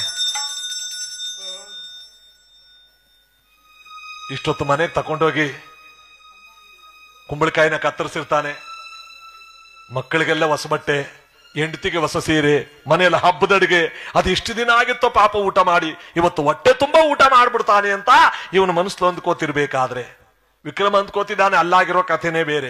ಅವತ್ತು ಅರ್ಧರಾತ್ರಿ ಆಗ್ತಾ ಇದೆ, ವಿಕ್ರಮನಿಗೆ ಹಾಕೋ ನಿದ್ರೆ ಬರ್ತಾ ಇಲ್ಲ. ಇವತ್ತು ಹಾಕೋ ನಿದ್ರೆನೆ ಬರ್ತಾ ಇಲ್ವಲ್ಲ. ತಾಳು, ನಿನ್ನೆ ದಿವಸ ವೇದಶ್ರಮ ಪಂಡಿತೋತ್ತಮನ ಮನೆಯಲ್ಲಿ ಎಂತ ಗೋಳಾಟ ಇತ್ತು. ಇವತ್ತು ಅದೆಷ್ಟು ನೆಮ್ಮದಿಯಾಗಿ ನಿದ್ರೆ ಮಾಡ್ತಿದ್ದಾನೋ ಒಂದು ಸುತ್ತ ಹಾಗೆ ನೋಡ್ಕೊಂಡ್ ಬಂದ್ಬಿಡೋಣ ಅಂತ ಕುದುರೆ ಮೇಲೆ ಬರ್ತಿರ್ಬೇಕಾದ್ರೆ ಅವತ್ತು ಕೂಡ ಈ ಬೀದಿ ಒಳಗೆ ಸುತ್ತಕೊಂಡು ಆ ಕುದುರೆ ಮೇಲೆ ಬರ್ತಿರ್ಬೇಕಾದ್ರೆ ಎಲ್ಲಾ ಬೀದಿನ ಸುತ್ತಕೊಂಡು ಬ್ರಾಹ್ಮಣೋತ್ತಮರ ಬೀದಿಗೆ ಬಂದಲ್ಲ. ನೆನ್ನೆಗಿಂತಲೂ ಅಧಿಕವಾದ ಗೋಳಾಟ ಕೂಗಾಟ ಕೇಳ್ತಾ ಇದೆ. ವಿಕ್ರಮ ಬೆಚ್ಚಿ ನಿಂತ. ಇವತ್ತು ಮಕ್ಕಳೆಲ್ಲ ಸುಸ್ತಾ ಬಿದ್ದೋಗಿವೆ. ಒಂದು ಮಗು ಒದ್ದಾಡ್ತ ಒದ್ದಾಡ್ತ ಒದ್ದಾಡ್ತ ಗೋಳಾಡ್ತಿರ್ಬೇಕಾದ್ರೆ, ಅಮ್ಮ ನಾನು ಸತ್ತೋಗ್ಬಿಡ್ತೀನಮ್ಮ, ನನಗೊಂದು ತನ್ನ ಕೊಡಮ್ಮ ಅಂತ ಬಡ ಬ್ರಾಹ್ಮಣನ ಮನೆಯಲ್ಲಿ ಗೋಳಾಡ್ತಿರ್ಬೇಕಾದ್ರೆ ವಿಕ್ರಮ ಬೆಚ್ಚಿ ಬಿದ್ದ. ಶಿವ ಶಿವ, ಏನಪ್ಪ ನಿನ್ನ ಲೀಲೆ. ಕುಂಬಳಕಾಯಿ ತುಂಬ ಮುತ್ತು ರತ್ನಗಳು ತುಂಬಿಕೊಟ್ರೆ ಇವನು ದರಿದ್ರೆ ಹೆಂಗಿಲ್ವಾ? ಅಥವಾ ನಾನು ಕೊಟ್ಟು ಕುಂಬಳಕಾಯಿ ನೀನು ಮನೆಯಲ್ಲೇ ಕತ್ತರಿಸೇ ಇಲ್ವಾ? ಇಲ್ಲ ಇಲ್ಲ ಇಲ್ಲ, ಇವನ್ನ ನೇರವಾಗಿ ಕರೆಸಿ ನಾಳೆ ಕೇಳ್ಬಿಡ್ಬೇಕು ಅಂತ ವಿಕ್ರಮ ಅದೇ ಮನೆಯಿಂದ ಕೂಗು ಬರ್ತಾ ಇದೆ ಅಂತ ಗೊತ್ತಾಯ್ತಲ್ಲ. ಬೆಳಕಾಗೊಟ್ಟಲ್ಲಿ ಯಾರಲ್ಲಿ? ಏನಪ್ಪಡೆ ಮಹಾಪ್ರಭು, ನಿನ್ನೆ ಕರ್ಕೊಂಬಂದಿದ್ದಲ್ಲ ವೇದಶರ್ಮ ಪಂಡಿತೋತ್ತಮರು, ತುರ್ತಾಗಿ ಇವತ್ತು ಕರ್ಕೊಂಬಂದಿ. ಆಗ್ಲಿ ಮಹಾಪ್ರಭು. ಇವ್ರು ಪೇಚ್ ಆಡ್ಕೊಂಡು ಕರ್ಕೊಂಬಂದ್ರು. ಇದೇನ್ರಿ ಅವರು ನೆನ್ನೆನೂ ಅವ್ರನ್ನೇ ಕರೆಸಿದ್ರು, ಇವತ್ತು ಅವ್ರನ್ನೇ ಕರೆಸ್ತಾವ್ರಲ್ಲ. ಏನ ಮಾಡ ಬನ್ನಿಯಪ್ಪ ಮಹಾಪ್ರಭುಗಳು ಹೇಳ. ಸ್ವಾಮಿ ಪಂಡಿತ್ರೆ, ವೇದಶರ್ಮ ಪಂಡಿತೋತ್ತಮರೇ ಹೇಳಿಯಪ್ಪ. ಇವತ್ತು ಕೂಡ ನಿಮ್ಮನ್ನೇ ಬರಮಾಡಿದ್ದಾರೆ ಮಹಾಪ್ರಭುಗಳು. ಆದಷ್ಟು ಬೇಗನೆ ಬನ್ನಿ ಸ್ವಾಮಿ. ನಿನ್ನೆ ಕರೆಸ್ಬಿಟ್ಟು ಮಹಾರಾಜ ಒಂದು ಕುಂಬಳಕಾಯಿ ಕೊಟ್ಟಿದ್ದ. ಇವತ್ತು ಒಂದು ಸೋರೆಕಾಯಿ ಕೊಡ್ತಾನೋ, ಹೀರೆಕಾಯಿ ಕೊಡ್ತಾನೋ, ಅದೇನ್ ಕೊಡ್ತಾನೋ ಅದನ್ನೇ ತಗೊಂಬಂದ ಮಕ್ಕಳಿಗೆ ಇವತ್ತು ಹೊಟ್ಟೆ ತುಂಬಿಸ್ಬೇಕು ಅಂತ ವಿಕ್ರಮ ಅರಮನೆ ಕರೆಸದ್ದಲ್ಲ. ಈ ಪಂಡಿತೋತ್ತಮ ಬರ್ತಾ ಇದ್ದಾನೆ ಭಾರವಾದ ಹೆಜ್ಜೆ ಇಡ್ತಾ. ಸ್ವಾಮಿ ಪಂಡಿತ್ರೆ, ಹತ್ರ ಬನ್ನಿ, ಹತ್ರ ಬನ್ನಿ ಸ್ವಾಮಿ. ನಿಧಾನಕ್ಕೆ ಹತ್ರಕ್ಕೆ ಬಂದ. ಹೇಳಿ ಮಹಾಪ್ರಭು. ನಿನ್ನೆ ಎಷ್ಟೊತ್ತಲ್ಲಿ ನಾನೊಂದು ಕುಂಬಳಕಾಯಿ ಕೊಟ್ಟಿದ್ನಲ್ಲ ನಿಮಗೆ, ರುಚಿಯಾಗಿತ್ತು. ಅದನ್ನ ತಿಂದಿದ್ರೆ ತಾನೆ ಮಹಾರಾಜ ರುಚಿ ಗೊತ್ತಾವ್ಗೆ. ನಾನು ಅಂದ್ಕೊಂಡೆ ಆ ಕುಂಬಳಕಾಯಿ ನೋಡಿ ಇನ್ನು ಕತ್ತರಿಸೇ ಇಲ್ಲ ಅಂತ. ಕತ್ತರಿಸಿದ್ರೆ ಗೊತ್ತಾಗ್ತಿತ್ತು ಅದ್ರ ಆಶ್ಚರ್ಯ ಏನು ಅಂತ. ಕುಂಬಳಕಾಯಿನ ಮನೆಗೆ ತಗೊಂಡೋಗಿದ್ರೆ ತಾನೆ ಮಹಾಪ್ರಭು ಕುಂಬಳಕಾಯಿ ಕತ್ತರಿಸೋದಕ್ಕೆ. ಏನಂದ್ರಿ? ನಾನು ಕೊಟ್ಟು ಕುಂಬಳಕಾಯಿನ ಮನೆಗೆ ತಗೊಂಡು ಹೋಗ್ಲಿಲ್ವಾ? ಏನ್ರಿ ಮಾಡಿದ್ರಿ ಕುಂಬಳಕಾಯಿನ? ಮಹಾಪ್ರಭು, ನನ್ನ ಮನೆಯಲ್ಲಿ ಬಡತನ ಅನ್ನೋದು ಕಿತ್ತಿ ತಿಂತಾ ಇದೆ ಮಹಾರಾಜ. ಇದನ್ನು ನಿಮ್ಮ ಹತ್ರ ಅನೇಕ ಬಾರಿ ಹೇಳ್ಕೋಬೇಕು ಅಂತ ಬಂದೆ, ಆದ್ರೆ ಹೇಳ್ಕೊಳಕಾಗ್ಲಿಲ್ಲ ಮಹಾಪ್ರಭು. ನನ್ನ ಹೆಂಡತಿ ಒಂದು ಒಳ್ಳೆ ಬಟ್ಟೆ ಉಟ್ಕೊಂಡು ಎಷ್ಟು ದಿವಸಗಳಾಗಿದೆ, ನನ್ನ ಮಕ್ಕಳು ಹೊಟ್ಟೆ ತುಂಬ ಊಟ ಮಾಡಿ ಎಷ್ಟು ದಿವಸಗಳಾಗಿದೆ. ಇನ್ನು ನೀವು ಕೊಟ್ಟಿರ್ತಕ್ಕಂಥ ಕುಂಬಳಕಾಯಿ ಅದನ್ನ ಮನೆಗೆ ತಗೊಂಡೋಗಿ ಮನೇಲಿ ಉಪ್ಪು ಹಾಕೋದಕ್ಕೆ ಉಪ್ಪು ಕಾಸಿಲ್ಲದ ಕಾರಣ ಅದನ್ನು ಒಬ್ಬರು ಶೆಟ್ರಿಗೆ ₹1 ಬಂಗಾರದ ನಾಣ್ಯಕ್ಕೆ ಮಾರ್ಬಿಟ್ಟೆ ಮಹಾರಾಜ. ಅದನ್ನು ತಕ್ಕಿಸ್ಕೊಳಕಾಗ್ಲಿಲ್ಲ. ಈ ಅರಿದ ಜೇಬೊಳಕ್ ಹಾಕಿ ಅದು ದಾರಿಲಿ ಬಿದ್ದೋಯ್ತು. ನಾನೆಂತ ನತದೃಷ್ಟ, ನೀವೇ ಹೇಳಿ ಮಹಾಪ್ರಭು, ನೀವೇ ಹೇಳಿ. ಸಾಕು ಬಾಯಿ ಮುಚ್ಚರಿ. ನಿಮಗೆ ದರಿದ್ರ ಇದೆ ಅಂತ ನನಗೆ ಗೌಪ್ಯವಾಗಿ ಗೊತ್ತಾಗ ನಾ ಕೊಟ್ಟಿದ್ದಲ್ಲ ಆ ಕುಂಬಳಕಾಯಿ ತುಂಬ ಮುತ್ತು ರತ್ನಗಳನ್ನು ತುಂಬಿಕೊಟ್ಟಿದ್ದೆ. ಅದನ್ನೇ ಮಾರ್ಬಿಟ್ಟೆ ಹಾಗೆ ಹೇಗೆ ಅಂತ ಬಂದಿಲ್ಲಿ ಪೇಚಾಡ್ತಿದ್ದೀರಲ್ರಿ ಮಹಾಪ್ರಭು. ತೂಕವಾಗಿತ್ತಲ್ಲ ಕುಂಬಳಕಾಯಿ ತುಂಬ ಮುತ್ತು ರತ್ನವನ್ನ ತುಂಬಿಕೊಟ್ಟಿದ್ರ? ಹೌದು ಹೌದು ಹೌದು. ಯಾಕ್ರೆ ನಗ್ತಾ ಇದ್ದೀರಾ? ಇಲ್ಲ ಮಹಾಪ್ರಭು, ಕುಂಬಳಕಾಯಿ ತುಂಬ ಮುತ್ತು ರತ್ನವಲ್ಲ, ಇಡೀ ಉಜ್ಜಯಿನಿ ಪಟ್ಟಣವನ್ನ ನನ್ನ ಹೆಸರು ಬರ್ಕೊಂಡ್ರು ಕೂಡ ನನ್ನ ದರಿದ್ರವನ್ನ ಯಾರು ಹಿಂಸಕ್ಕಾಗಲ್ಲ ಮಹಾಪ್ರಭು, ಯಾರು ಹಿಂಸಕ್ಕಾಗಲ್ಲ. ತಲೆಗೆ ಕೆಟ್ಟಿದೇನ್ರಿ? ಉಜ್ಜಯಿನಿ ಪಟ್ಟಣವನ್ನ ನನ್ನ ಹೆಸರು ಬರ್ಕೊಟ್ರು ದರಿದ್ರ ಹಿಂಗಲ್ಲ ಅಂತಿದಿರಲ್ಲ. ನಿಮಗೆ ಯಾರು ತೊಂದರೆ ಕೊಡ್ತಾ ಇದ್ರೆ ಹೇಳ್ರಿ, ಸರ್ ಮಾಡೋಣ. ಮಹಾಪ್ರಭು, ಒಬ್ಬ ನರಮಾನವ ತೊಂದರೆ ಕೊಡ್ತಿದ್ರೆ ಅದನ್ನು ನಿಮ್ಮ ಹತ್ರ ಹೇಳಿ ಸರ್ ಮಾಡ್ಕೋಬಹುದಾಗಿತ್ತು. ಆದರೆ ನನ್ನ ಭುಜದ ಮೇಲೆ ಶ್ರೇಷ್ಠನಾಗಿರ್ತಕ್ಕಂಥ ಸರೇಶ್ವರ ಅಷ್ಟಮ ಶನಿಯಾಗಿ ಕೂತಿದ್ದಾನೆ ಮಹಾಪ್ರಭು. ಹೌದು ಮಹಾಪ್ರಭು, ಇದು ನನಗೆ ಗೊತ್ತು ಅಂತನ. ನಾನು ಯಾವ ಸ್ಥಾನದ ಪಂಡಿತೋತ್ತಮ, ಪುರಾಣ ಪಂಚಾಂಗವನ್ನು ಓದಿ ಬರೆಯತಕ್ಕಂಥವನು, ನವಗ್ರಹಗಳ ಆಚಾರ ವಿಚಾರಗಳನ್ನು ಬಲ್ಲವನು. ಇದು ಯಾರಿಂದ ಕಷ್ಟ ಬಂದಿದೆ ಅಂತ ನನಗೆ ಚೆನ್ನಾಗಿ ಗೊತ್ತು ಮಹಾಪ್ರಭು. ನೀವಲ್ಲ, ಮುಕ್ಕಣ್ಣನ ಬಂದರು ಕೊಡುವನ ಕಷ್ಟವನ್ನು ಯಾರಿಗೆ ಸಾಕಾಗಲ್ಲ ಮಹಾಪ್ರಭು. ಇದು ಸರೇಶ್ವರನ ಪ್ರೇರಣೆ, ಸರೇಶ್ವರನ ಪ್ರೇರಣೆ ಮಹಾಪ್ರಭು, ಸರೇಶ್ವರನ ಪ್ರೇರಣೆ. ಸಮಾಧಾನ ಮಾಡಿಕೊಡಿ. ಮಾತಿನ ಬರದಲ್ಲಿ ಏನೇನೋ ಮಾತನಾಡ್ಬಿಟ್ಟೆ. ಪಂಡಿತರೆ, ನೀವು ಸಕಲ ವಿಚಾರಗಳನ್ನು ಬಲ್ಲವರು, ಪಂಚಾಂಗವನ್ನು ಓದಿ ಬರೆಯತಕ್ಕಂಥವ್ರು. ನಿಮಗೆ ಬಂದಿರುವ ಆ ಶನಿ ಪ್ರೇರಣೆಯನ್ನ ನಿಮ್ಮಿಂದ ಇನ್ನೊಬ್ಬರಿಗೆ ದಾರಿ ಏರಿಯಕ್ಕಾಗಲ್ವಾ? ದಾರಿ ಏರಿಬಹುದು ಮಹಾರಾಜ, ದಾರಿ ಏರಿಸ್ಕೊಳ್ಳೋರು ಬೇಕಲ್ಲ ಹೇಳಿ. ಸುಖವನ್ನೇ ಯಾರು ಬೇಕಾದ್ರೆ ಇರಿಸ್ಕೋತಾರೆ, ಕಷ್ಟವನ್ನೇ ಯಾರು ಇರಿಸ್ಕೋತಾರೆ ಮಹಾಪ್ರಭು. ಇಲ್ಲಿ ಕುಳಿತಿರ್ತಕ್ಕಂಥ ನಿಮ್ಮ ಪ್ರಜೆಗಳನ್ನೇ ಕೇಳಿ. ಯಾರು ಇವ್ರನ್ನ? ಇವ್ರು ನೋಡಕ್ ಹೋದ್ರೆ ಕತೆ ಕೇಳಿದ್ರು ಸಾಕು, ಇವ್ರು ಕಷ್ಟ ದಾರಿ ಏರಿಸ್ಕೊಳ್ಳೋದಿರ್ಲಿ. ಕತೆ ಕೇಳ್ಬಿಟ್ರು ಸಾಕು. ಆದ್ರೆ ಏನಪ್ಪಾ ಅಂದ್ರೆ ನಾನು ಅಷ್ಟೊತ್ತಿಂದ ಹೇಳಿರ್ಲಿಲ್ಲ, ಈಗ ಹೇಳ್ತಾ ಇದ್ದೀನಿ, ನೀವೆಲ್ಲ ಸಿಕ್ಕಾಕೊಂಡ್ಬಿಟ್ರಿ ಅಂತ ಅಲ್ಲಿಗೆ ಅರ್ಥ. ಏನ್ ಸಿಕ್ಕಾಕೊಂಡ್ಬಿಟ್ರಿ ಅಂತ ಎದ್ದು ನಿಂತ್ಕೊಂಡು ಎಲ್ಲ ಮಂಗಳಾರತಿ ತಕೊಂಡ್ಬಿಟ್ರಲ್ಲ, ಕಣ್ಣು ಮುಚ್ಚಿಕೊಂಡು ಭಗವಂತನ ಕೈ ಮುಗಿದು ಆವಾಗಲೇ ನೀವು ಸಿಕ್ಕಾಕೊಂಡ್ರಿ. ಅವನು ಮಂಗಳಾರತಿ ತಕೊಳ್ಳೋಕ್ ಮುಂಚೆ ಹೋಗಿರೋರು ಬಚಾವು. ಮಂಗಳಾರತಿ ತಗೊಂಡ ಮೇಲೆ ಪುನಃ ಜ್ಯೋತಿ ಬೆಳಗೋ ತನಕ ನೀವು ಕೂತ್ಕೊಳ್ಳೇಬೇಕು. ಎದ್ದೋ ತಿರ್ಗಾಡ್ಕ ಬನ್ನಿ, ಕೂತ್ಕೊಳ್ಳಿ. ನಿಮಗೆ ಟೀಗೆ ಎಲ್ಲ ವ್ಯವಸ್ಥೆ ಮಾಡ್ತಾ ಇದ್ದಾರೆ. ಆದ್ರೆ ಕೂತ ಮೇಲೆ ನಾವು 1 ಗಂಟೆ ಆಗ್ಲಿ, 2 ಗಂಟೆ ಆಗ್ಲಿ, 3 ಗಂಟೆ ಆಗ್ಲಿ ಭಕ್ತಿಯಿಂದ ಭಗವಂತನ ಕಥೆನ ಸಂಪೂರ್ಣವಾಗಿ, ಪರಮಾತ್ಮನ ಕಥೆನ ಅರ್ಧದಲ್ಲಿ ಹೋಗಬಾರ್ದು. ಸಿಕ್ಕಾಕೊಂಡ ಆಯ್ತಲ್ಲ ನೀವು. ಅದಕ್ಕೆ ಹೇಳದ ಈ ಮಾತನ್ನ. ಈ ಸುಖವನ್ನು ಯಾರು ಬೇಕಾದ್ರೂ ಇಸ್ಕೋತಾರೆ ಮಹಾರಾಜ, ಕಷ್ಟವನ್ನು ಯಾರು ಇಸ್ಕೋತಾರೆ? ವಿಕ್ರಮ ಹೇಳ್ತಾನೆ, ನಾನು ಇಸ್ಕೋತೇನೆ. ಮಹಾಪ್ರಭು, ನೀವು ಕಷ್ಟವನ್ನು ಇಸ್ಕೊಬಿಟ್ರಿ, ರಾಜ್ಯದ ಗತಿ ಅದು ನಿಮಗೆ ಬೇಕಾಗಿಲ್ಲ. ನಾಳೆ ಮುಂಜಾನೆ ವಿಧಿವಿಧಾನಗಳಿಂದ ನಮಗೆ ಬರಬೇಕು. ನಾಳೆ ವಿಧಿವಿಧಾನಗಳಿಂದ ಪರಮ ಪವಿತ್ರವಾಗಿರ್ತಕ್ಕಂಥ ಪೂಜೆಯಿಂದ ನಿಮಗೆ ಬಂದಿರತಕ್ಕಂಥ ಶನಿ ಪ್ರೇರಣೆಯನ್ನು ನಮಗೆ ದಾರಿ ಎರೆದು ಬಿಡಿ. ಬೇಡಿ ಮಹಾಪ್ರಭು, ನನ್ನ ಮಾತು ಕೇಳಿ ಇದು ರಾಜಾಜ್ಞೆ. ಅಪ್ಪಣೆ ಮಹಾಪ್ರಭು. ಬೆಳಗಾಗುವಷ್ಟರಲ್ಲಿ ವಿಧಿವಿಧಾನಗಳಿಂದ ಪರಮಾತ್ಮನ ಪ್ರತಿಷ್ಠಾಪನೆ ಮಾಡಿ ತುಳಸಿ ಮತ್ತು ಬಿಲ್ಪತ್ರೆಯ ದಳೆಗಳಿಂದ ದಾರಿ ಎರಿತಾ ಇದ್ದಾನೆ ಮಹಾನುಭಾವನ ಆಗಿರ್ತಕ್ಕಂಥ ವೇದ ಶರ್ಮ ಪಂಡಿತೋತ್ತಮ ವಿಕ್ರಮರಾಜನಿಗೆ. ಜನಗಳ ಕಣ್ಣೆಲ್ಲ ಒದ್ದೆ ಆಗೋಗಿದೆ. ಎಂಥ ಮಹಾರಾಜನೆಯೇ ಇವನು. ಬಡವರ ಕಷ್ಟವನ್ನು ತಾನು ದಾರಿ ಏರಿಸ್ಕೋತಾ ಇದ್ದಾನಲ್ಲ, ನಾವೆಂಥ ರಾಜನ್ನ ಪಡ್ಕೊಂಡು ಅಂತ ಜನಗಳೆಲ್ಲ ಕಣ್ಣಲ್ಲಿ ನೀರು ತುಂಬಿಕೊಂಡಿದ್ರಿ. ಪರಮಾತ್ಮನಿಗೆ ಮಾತ್ರ ಕೋಪ ಬಂದಿದೆ. ಯಾಕೆ ಹೇಳಿ? ಆ ಬಡ ಬ್ರಾಹ್ಮಣ ಇದು ಶನಿ ಪ್ರೇರಣೆ ಅಂತ ಹೇಳ್ತಿದ್ರು, ಇವನು ದಾರಿ ಏರಿಸ್ಕೊಂಡನಲ್ಲ, ಇವನು ದುರಹಂಕಾರ ಇಷ್ಟಿರ್ಬೇಕು. ಓಹೋ, ಆ ಶನಿ ನಮ್ಮನ್ನೇನು ಮಾಡಬಲ್ಲ ಎಂಬ ಅಹಂಕಾರದಿಂದ ದಾರಿ ಏರಿಸ್ಕೊಂಡಿಯಾ ವಿಕ್ರಮ? ಆ ಬಡ ಬ್ರಾಹ್ಮಣ ಊಟ ಬಟ್ಟೆ ಗತಿ ಇಲ್ದಾಗ ಮಾಡಿದ್ದೆ ಅವನನ್ನ. ನೀನು ದುರಹಂಕಾರವಾಗಿ ದಾರಿ ಏರಿಸ್ಕೋತಾ ಇದೆಯಲ್ಲ, ನಿನ್ನೇನು ಮಾಡ್ತೇನೆ ಗೊತ್ತಾ? ಭೂಲೋಕದಲ್ಲಿ ನರಮಾನವನಾಗಿ ಹುಟ್ಲೇಬಾರದಾಗಿತ್ತು ಅನ್ನೋ ರೀತಿ ಮಾಡ್ಲಿಲ್ಲ ಅಂದ್ರೆ ನಾನು ಸೂರ್ಯಕುಮಾರ್, ನಾನು ಛಾಯಾಸುತನೆ, ನಾನು ರವಿನಂದನೆ, ನಾನಿನ್ನ ಬಿಡಲಾರೆನೋ ಹೇ ಮನುಜ, ನಾನಿನ್ನ ಬಿಡಲಾರೆನೋ.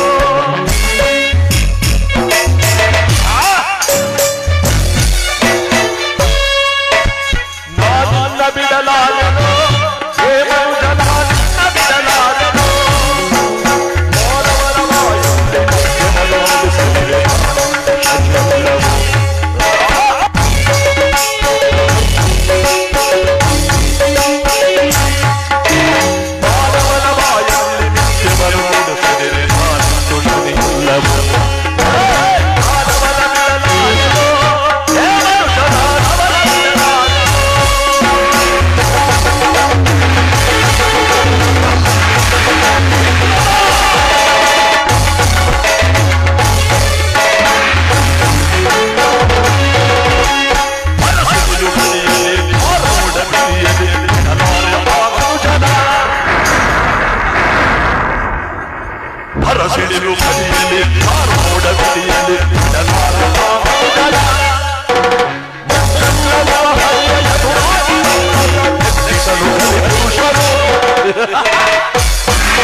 ಬಿಡಲಾರೆನು ವಿಕ್ರಮ. ಗಗನ ಮಂಡಲದಲ್ಲಿ ಪರಮಾತ್ಮ ಆರ್ಭಟಿಸ್ತಾ ಇದ್ದಾನೆ. ಇಲ್ಲಿ ದಾರಿ ಏರಿಸ್ಕೋತಾ ಇದ್ದಾನೆ. ಆ ವೇದ ಶರ್ಮ ಬಡ ಬ್ರಾಹ್ಮಣನ ಕಷ್ಟಗಳನ್ನೆಲ್ಲ ತಾನು ದಾರಿ ಏರಿಸ್ಕೋತಾ ಇದ್ದಾನೆ. ತುಳಸಿ ಮತ್ತು ಬಿಲ್ಪತ್ರೆಯ ದಳಗಳಿಂದ ಪೂಜೆ. ಶನಿದೇವ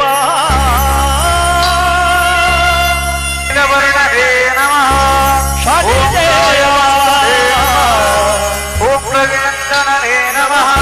ಓಂ ತುಳಸಿ ಪೂಜಿಪನೇ ನಮಃ.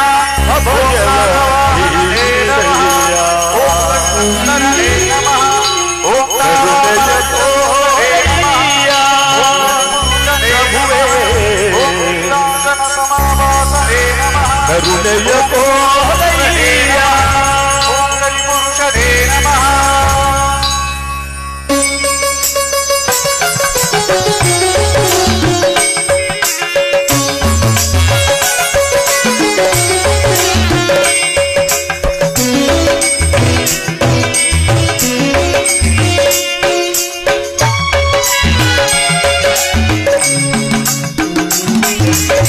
ಶನಿದೇವ ಹರಿದೇವ ಅಭಯವ ನೀಡಯ್ಯ. ಕರುಣೆಯ ಕೋರಯ್ಯ ಪ್ರಭುವೇ ಕರುಣೆಯ ಕೋರಯ್ಯ. ಶನಿದೇವ ಹರಿದೇವ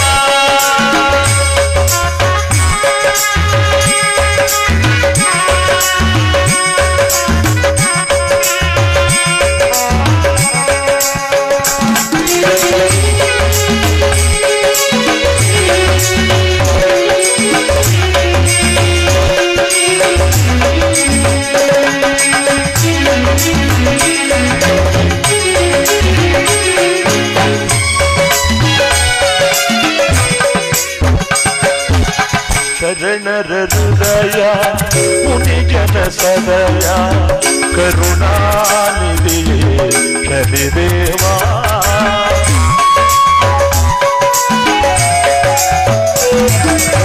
ಶರಣರ ಹೃದಯ ಮುನಿಜನ ಸದಯ ಕರುಣಾನಿಧಿಯೇ ಶನಿದೇವ.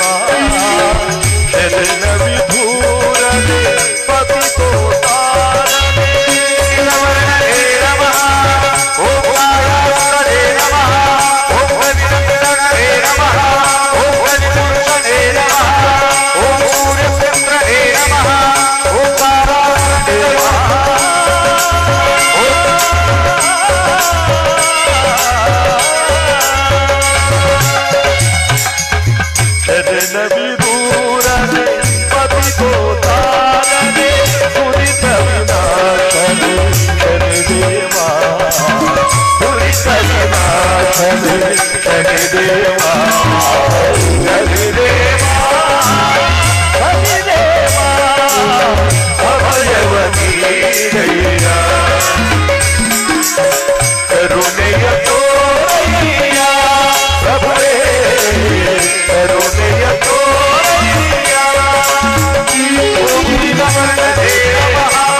ಶನಿದೇವರ ಪಾದಾರವಿಂದಕ್ಕೆ ಗೋವಿಂದ.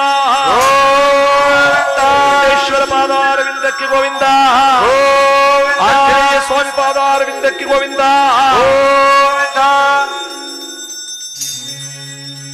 ಜಗದೊಡೆಯನಾಗಿರ್ತಕ್ಕಂಥ ಈ ಪರಮಾತ್ಮನ ಪುಣ್ಯಕಥೆಯಲ್ಲಿ ದಾರಿ ಎರೆದು ಬಿಟ್ಟಿದ್ದಾನೆ ವೇದಶರ್ಮ ಪಂಡಿತೋತ್ತಮ ವಿಕ್ರಮನಿಗೆ. ದಾರಿ ಎರಿಸ್ಕೊಂಡ ವಿಕ್ರಮ ಸಭೆಯೊಳು ಕೂತ್ಕೊಳ್ಳಿಲ್ಲ ಸರಿಯಾಗಿ. ಆ ಕಡೆ ಗ್ರಾಚಾರ ಕೆಟ್ಟಿತ್ತಲ್ಲ ಅವನ್ಗೆ ಗ್ರಾಚಾರ ಕೆಡ್ತಲ್ಲ ಅಲ್ಲಿಗೆ. ಗ್ರಾಚಾರ ಕೆಟ್ಟ ವಿಕ್ರಮ ನೋಡಿದ್ರೆ ಪಂಡಿತರೆ, ಒಂದು ಗ್ರಹ ದೋಷವಾದದಕ್ಕೆ ಎಂತ ಕಷ್ಟಪಡಬೇಕಾಗಿತ್ತು ಆ ವೇದಶರ್ಮ ಪಂಡಿತೋತ್ತಮರು. ಅವರಿಗೆ ಬಹುಮಾನ ಕೊಟ್ಟು ಕಳುಹಿಸಿ, ಅವರ ಜೀವನದಲ್ಲಿ ಕಷ್ಟ ಅನ್ನೋದು ಬರಬಾರದು ಆ ರೀತಿ ಬಳುವಳಿ ಕೊಟ್ಟು ಕಳುಹಿಸಿ, ಮುಂದೆ ಅವರು ಸುಗುಣ ಸಂಪನ್ನರಾಗಿ ಬಾಳ್ಕೊಂಡು ಹೋಗಲಿ. ಆದ್ರೆ ನನ್ನದೊಂದು ನಿರ್ಧಾರ. ಹೇಳಿ ಮಹಾಪ್ರಭು.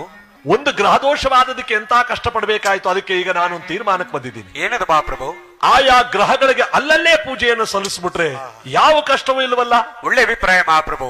ಈಗ ನಾವು ಅದಕ್ಕೆ ಏನ್ ಮಾಡ್ಬೇಕು ಮಹಾಪ್ರಭು? ಗ್ರಹಗಳ ಬಗ್ಗೆ ತಿಳ್ಕೊಂಡಿರೋರ್ನ ಕರೆಸಬೇಕು. ಈಗಲೇ ಕೆಲಸ ಮಾಡ್ತೀವಿ ಮಹಾಪ್ರಭು. 9 ಜನ ಪಂಡಿತೋತ್ತಮರನ್ನು ತುರ್ತಾಗಿ ಬರಮಾಡಿ ಆಗ್ಲಿ ಮಹಾಪ್ರಭು. ಕಂಕಳಲ್ಲಿ ಒಂದೊಂದು ಪುಸ್ತಕ ಹಿಡ್ಕೊಂಡ್ ಬರ್ತಾವ್ರಿ. ಏನ್ರಿ ತಾವ್ಯಾವ ಗ್ರಹದ ಬಗ್ಗೆ ವರ್ಣನೆ ಮಾಡಿ ಕೊಟ್ಟಿದ್ರ ಅವಧಾನಿಗಳು?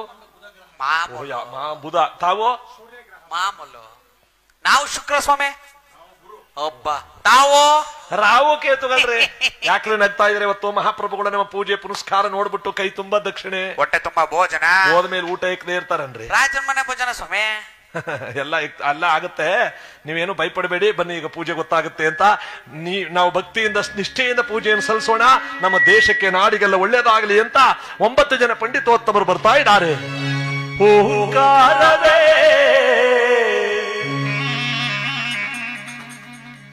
ಶಿವಮಯವೋ, ಓಂಕಾರವೇ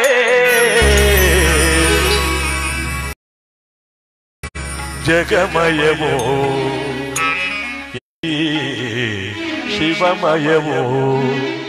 ಓಂ ನಮಃ ಶಿವಾಯ, ಓಂ ನಮಃ ಶಿವಾಯ, ಓಂ ನಮಃ ಶಿವಾಯ.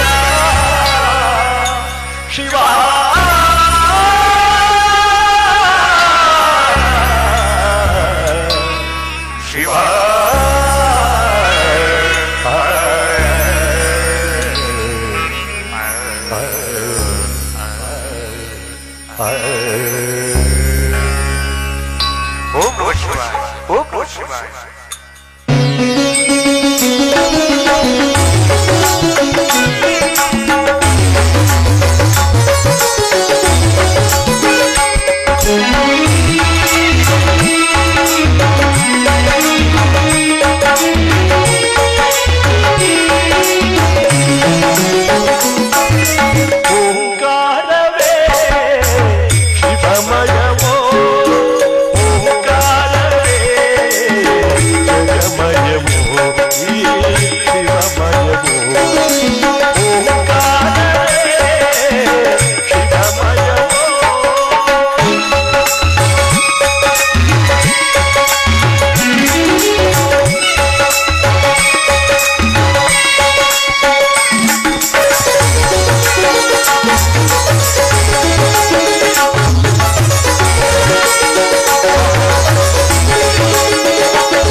ಎಲ್ಲೆಡೆ ಶಿವನು ತಾನಿಹನು, ಅವ ಎಲ್ಲರ ಸದನು ಉಂಟೇನೋ.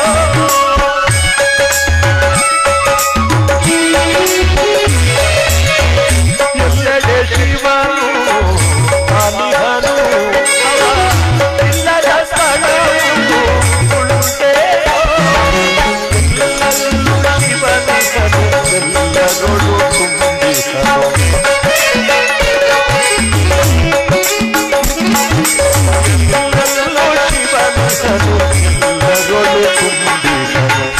ಎನ್ನೊಡೆಯ ಕರುಣಾಳು ಜಗದೀಶನು, ಎನ್ನೊಡೆಯ ಕರುಣಾಳು ಜಗದೀಶನು.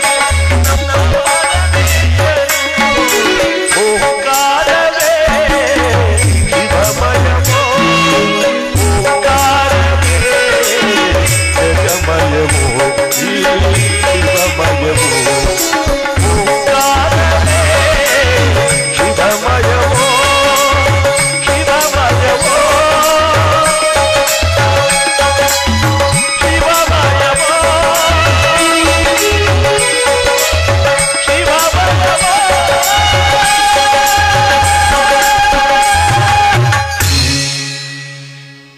ನವಗ್ರಹಗಳ ಪೂಜಾ ಪ್ರಾರಂಭ. ಎಲ್ಲ ರೆಡಿ ಮಾಡಿ ಇಟ್ಕೊಳ್ಳಿ. ಈಗೇನು ಕೊಡಬೇಡಿ, ಪೂಜೆ ಆಗ್ಬಿಡಿ. ನವಗ್ರಹ ಪೂಜೆ ಆಗ್ಬಿಡಿ, ರೆಡಿ ಮಾಡಿ ಇಟ್ಕೊಳ್ಳಿ. ಪೂಜೆಗಾದ ಸರ್ ಈ ಪವಿತ್ರವಾಗಿರ್ತಕ್ಕಂಥ 9 ನವಗ್ರಹಗಳನ್ನು ಪೂಜೆ ಮಾಡುವಂತ ಸಂದರ್ಭ. ನಾವು ಕಷ್ಟ ಬಂತು ಅಂದ್ರೆ ಏನಂತೀವಿ? ಅಯ್ಯೋ ನಮ್ ಗ್ರಹಚಾರ ಸರಿಯಿಲ್ಲ ಅಂತೀವಿ. ತಪ್ಪು. ಕಷ್ಟಕ್ಕೆ ಮಾತ್ರ ಗ್ರಹಚಾರವಲ್ಲ, ಸುಖವನ್ನು ಕೊಡೋದು ಗ್ರಹಚಾರವೇ. ಸುಖ ಬರೋದು ಗ್ರಹಗಳ ಫಲದಿಂದಲೇ. ನಾವು ಕಷ್ಟಕ್ಕೆ ಮಾತ್ರ ತಿಳ್ಕೊತೀವಿ, ತಪ್ಪು. ಆ ಸುಖವನ್ನು ಕೊಡುವನು ಕೂಡ ಆ ಒಂದೊಂದು ಗ್ರಹಗಳಿಂದ ನಮಗೆ ಶುಭ ಫಲಗಳು ದೊರಕಿದಾಗ ಸುಖ ತಾನಾಗೆ ಬರುತ್ತೆ. ಉದಾಹರಣೆಗೆ ಸೂರ್ಯ ಆರೋಗ್ಯ ಭಾಗ್ಯ ಕೊಟ್ರೆ ಕೇತು ಅನ್ನೋನು ಏನ್ ಮಾಡ್ತಾನೆ, ಆರೋಗ್ಯ ಭಾಗ್ಯ ಕಿತ್ತಾಕಕ್ ನೋಡ್ತಿರ್ತಾನೆ.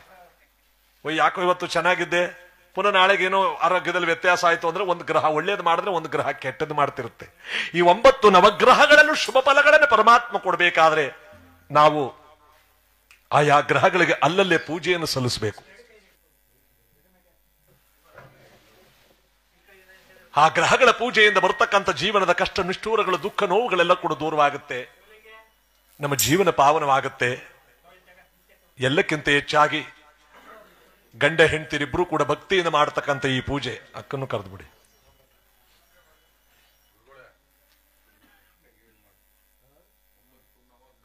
ಮಾಡ್ಸೋಣ ಖಂಡಿತ. ಮಣೆ ಇದ್ರೆ ನೋಡಿ, 2 ಮಣೆ ಬೇಕು ನೀವು ಕೂತ್ಕೊಳ್ಳಕ್ಕೆ. ಇಲ್ಲ, ಪರಮ ಪವಿತ್ರವಾಗಿರ್ತಕ್ಕಂಥ ನವಗ್ರಹಗಳನ್ನು ಪೂಜೆ ಮಾಡತಕ್ಕಂಥ ಒಂದು ಸನ್ನಿವೇಶ ಇದು, ಬಹಳ ಮುಖ್ಯವಾದಂತಹ ಸನ್ನಿವೇಶ.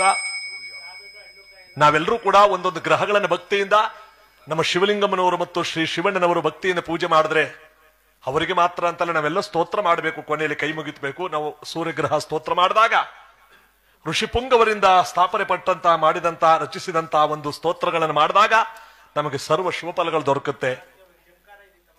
9 ನವಗ್ರಹಗಳ ಬಗ್ಗೆ ನಾವೆಲ್ಲರೂ ಕೂಡ ತಿಳ್ಕೋಬೇಕು. ಜೊತೆಗೆ ಈ ಪವಿತ್ರವಾಗಿರ್ತಕ್ಕಂಥ, ಇಲ್ಲಾಂದ್ರೆ ಕೆಂಪು ಇದಿತ್ತಲ್ಲ ವಸ್ತ್ರಗಳು, ಅದನ್ನೇ ಹಾಸ್ಕೊಳ್ಳಿ ಅಂತಂದ್ರಲ್ಲ, ಇದನ್ನ ಹಾಕೊಳ್ಳಿ. ಪರಮ ಪವಿತ್ರವಾಗಿರ್ತಕ್ಕಂಥ ಈ ನವಗ್ರಹಗಳ ಪೂಜೆ ಮಾಡತಕ್ಕಂಥ ಸನ್ನಿವೇಶ ನಿಮಗೆಲ್ಲರಿಗೂ ಕೂಡ ಭಗವಂತ ಒಳ್ಳೇದು ಮಾಡಲಿ. ಜೊತೆಗೆ ಈ ಒಂದು ಅಲಂಕಾರ ಪೂಜೆ ಇವುಗಳೆಲ್ಲವನ್ನು ನೋಡಿ ನಮ್ಮ ವೀಕ್ಷಕರು ಸಾವಿರಾರು ಜನ ನಮ್ಮ ನೇರ ಪ್ರಸಾರದಲ್ಲಿ ನೋಡ್ತಾ ಇದ್ದಾರೆ. ಈ ನವಗ್ರಹಗಳ ಪೂಜೆ ದಯವಿಟ್ಟು ತೋರಿಸಿ ಅಂತ ಸಾವಿರಾರು ಜನ ವೀಕ್ಷಕರು ನಮ್ಮ ಶಿವಣ್ಣನವರ ಒಂದು ವೈಭೋಗವಾದ ಈ ಮನೆತನದಲ್ಲಿ ನಡೀತಾ ಇರುವಂತಹ ಅಲಂಕಾರ ಎಲ್ಲಿ, ಯಾವ ಊರು ಅಂತ ಕೇಳ್ತಾ ಇದ್ದಾರೆ.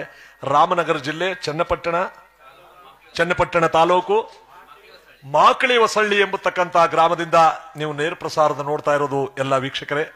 ಈ ಒಂದು ಅಲಂಕಾರ, ಈ ಪವಿತ್ರವಾಗಿರ್ತಕ್ಕಂಥ ಸ್ವಾಮಿಯನ್ನ 30 ವರ್ಷಗಳಿಂದ ನಮ್ಮ ಶಿವಣ್ಣನವರು, 36 ವರ್ಷಗಳಿಂದ ಸತತವಾಗಿ ನಮ್ಮ ಶಿವಣ್ಣನವರು ಸಾವಿರಾರು ಜನಕ್ಕೆ ಅನ್ನದಾನ ಮಾಡಿ ಒಂದು ಒಳ್ಳೆಯ ಕಾರ್ಯವನ್ನು ಮಾಡ್ಕೊಂಡ್ ಬರ್ತಾ, ಆಂಜನೇಯನ ಒಂದು ಪ್ರೇರಣೆಯಾಗಿ ಅವರಿಗೆ ಸುಪುತ್ರ ದೊರಕಿ ಪರಮ ಪವಿತ್ರವಾಗಿರ್ತಕ್ಕಂಥ ಆಂಜನೇಯನೇ ಇವರ ಮನೆಯಲ್ಲಿ ವಾಸವಾಗಿದ್ದು, ಅಂದ್ರೆ ಕೋತಿಯ ರೂಪದಲ್ಲಿ ಬಂದು ವಾಸವಾಗಿದ್ದು ಅವನು ಮಾಯವಾಗಿ ಮಗನ ರೂಪದಲ್ಲಿ ಅವನು ಹುಟ್ಟಿ ಇವತ್ತು ಒಂದು ಆಂಜನೇಯ ದೇವಸ್ಥಾನವನ್ನ ಈ ಮಹಾನುಭಾವರಾಗಿರ್ತಕ್ಕಂಥ ಶಿವಣ್ಣನವರು ಕಟ್ಟಿಸ್ತಾ ಇದ್ದಾರೆ. ಇದಕ್ಕೆ ಸಂಕಲ್ಪ ಜಗದೊಡೆಯರಾಗಿರ್ತಕ್ಕಂಥ ಈ ಶನೇಶ್ವರ ಮತ್ತು ಆಂಜನೇಯ. ಇಂತಹ ಪವಿತ್ರವಾಗಿರ್ತಕ್ಕಂಥ ಸಂದರ್ಭದಲ್ಲಿ ಅಲ್ಲೊಂದಿದೆ, ಇದು ಯಾವ ಊರು? ದೊಡ್ಡಮಾಳೂರು ಹೋಬಳಿ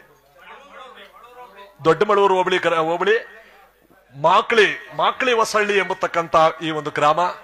ಈ ಒಂದು ಗ್ರಾಮದಲ್ಲಿ ಇವತ್ತು ನೀವೆಲ್ಲರೂ ಕೂಡ ಭಕ್ತಿಯಿಂದ ಈ ಪರಮಾತ್ಮನ ಪುಣ್ಯ ಕಾರ್ಯಕ್ರಮದಲ್ಲಿ ಭಾಗಿಯಾಗಿರ್ತಕ್ಕಂಥ ಸಂದರ್ಭದಲ್ಲಿ 9 ಜನ ಪಂಡಿತೋತ್ತಮರು ಸಾಲಾಗಿ ಕುಳಿತಿರುವಾಗ ಈ ಪವಿತ್ರವಾಗಿರ್ತಕ್ಕಂಥ ನವಗ್ರಹಗಳ ಪೂಜೆಯನ್ನು ಮಾಡತಕ್ಕಂಥ ಒಂದು ಸಂದರ್ಭ.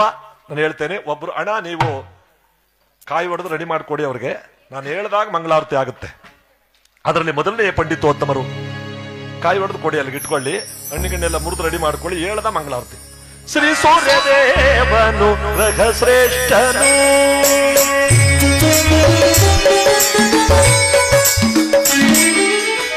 ಶ್ರೀ ಸೂರ್ಯದೇವನು ರಘಶ್ರೇಷ್ಠನು, ಬೇಡಿದವರಿಗೆಲ್ಲ ಇಷ್ಟಾರ್ಥ ನೀಡುವನು,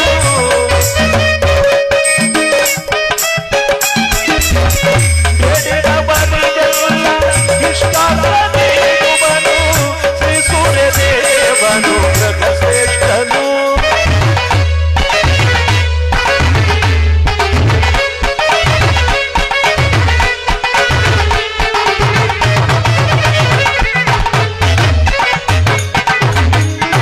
ಸೌರಮಂಡಲದಲ್ಲಿ ಮೊದಲನೆಯವನಿವನು, ಲೇಖನಿ ಕಿರಣಗಳ ಸುತ ಅರಗುವನು,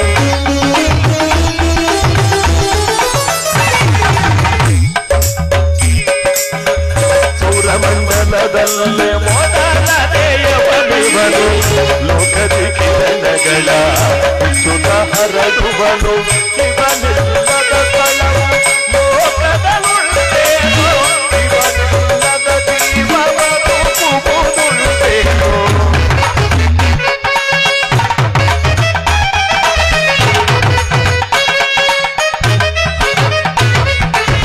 ಇವನಿಲ್ಲದ ಜೀವನ ರೂಪುವುದುಂಟೇನೋ ಈ ಸೂರ್ಯದೇವನು ಗ್ರಹಶ್ರೇಷ್ಠನು ಗ್ರಹಶ್ರೇಷ್ಠನು ಗ್ರಹಶ್ರೇಷ್ಠನು ರವಿ ಬಾನು ಅರ್ಚ ಭಾಸ್ಕರ ದಿವಾಕರ ಸೂರ್ಯದೇವ ಸೂರ್ಯದೇವ ಸೂರ್ಯದೇವ ಸೂರ್ಯದೇವ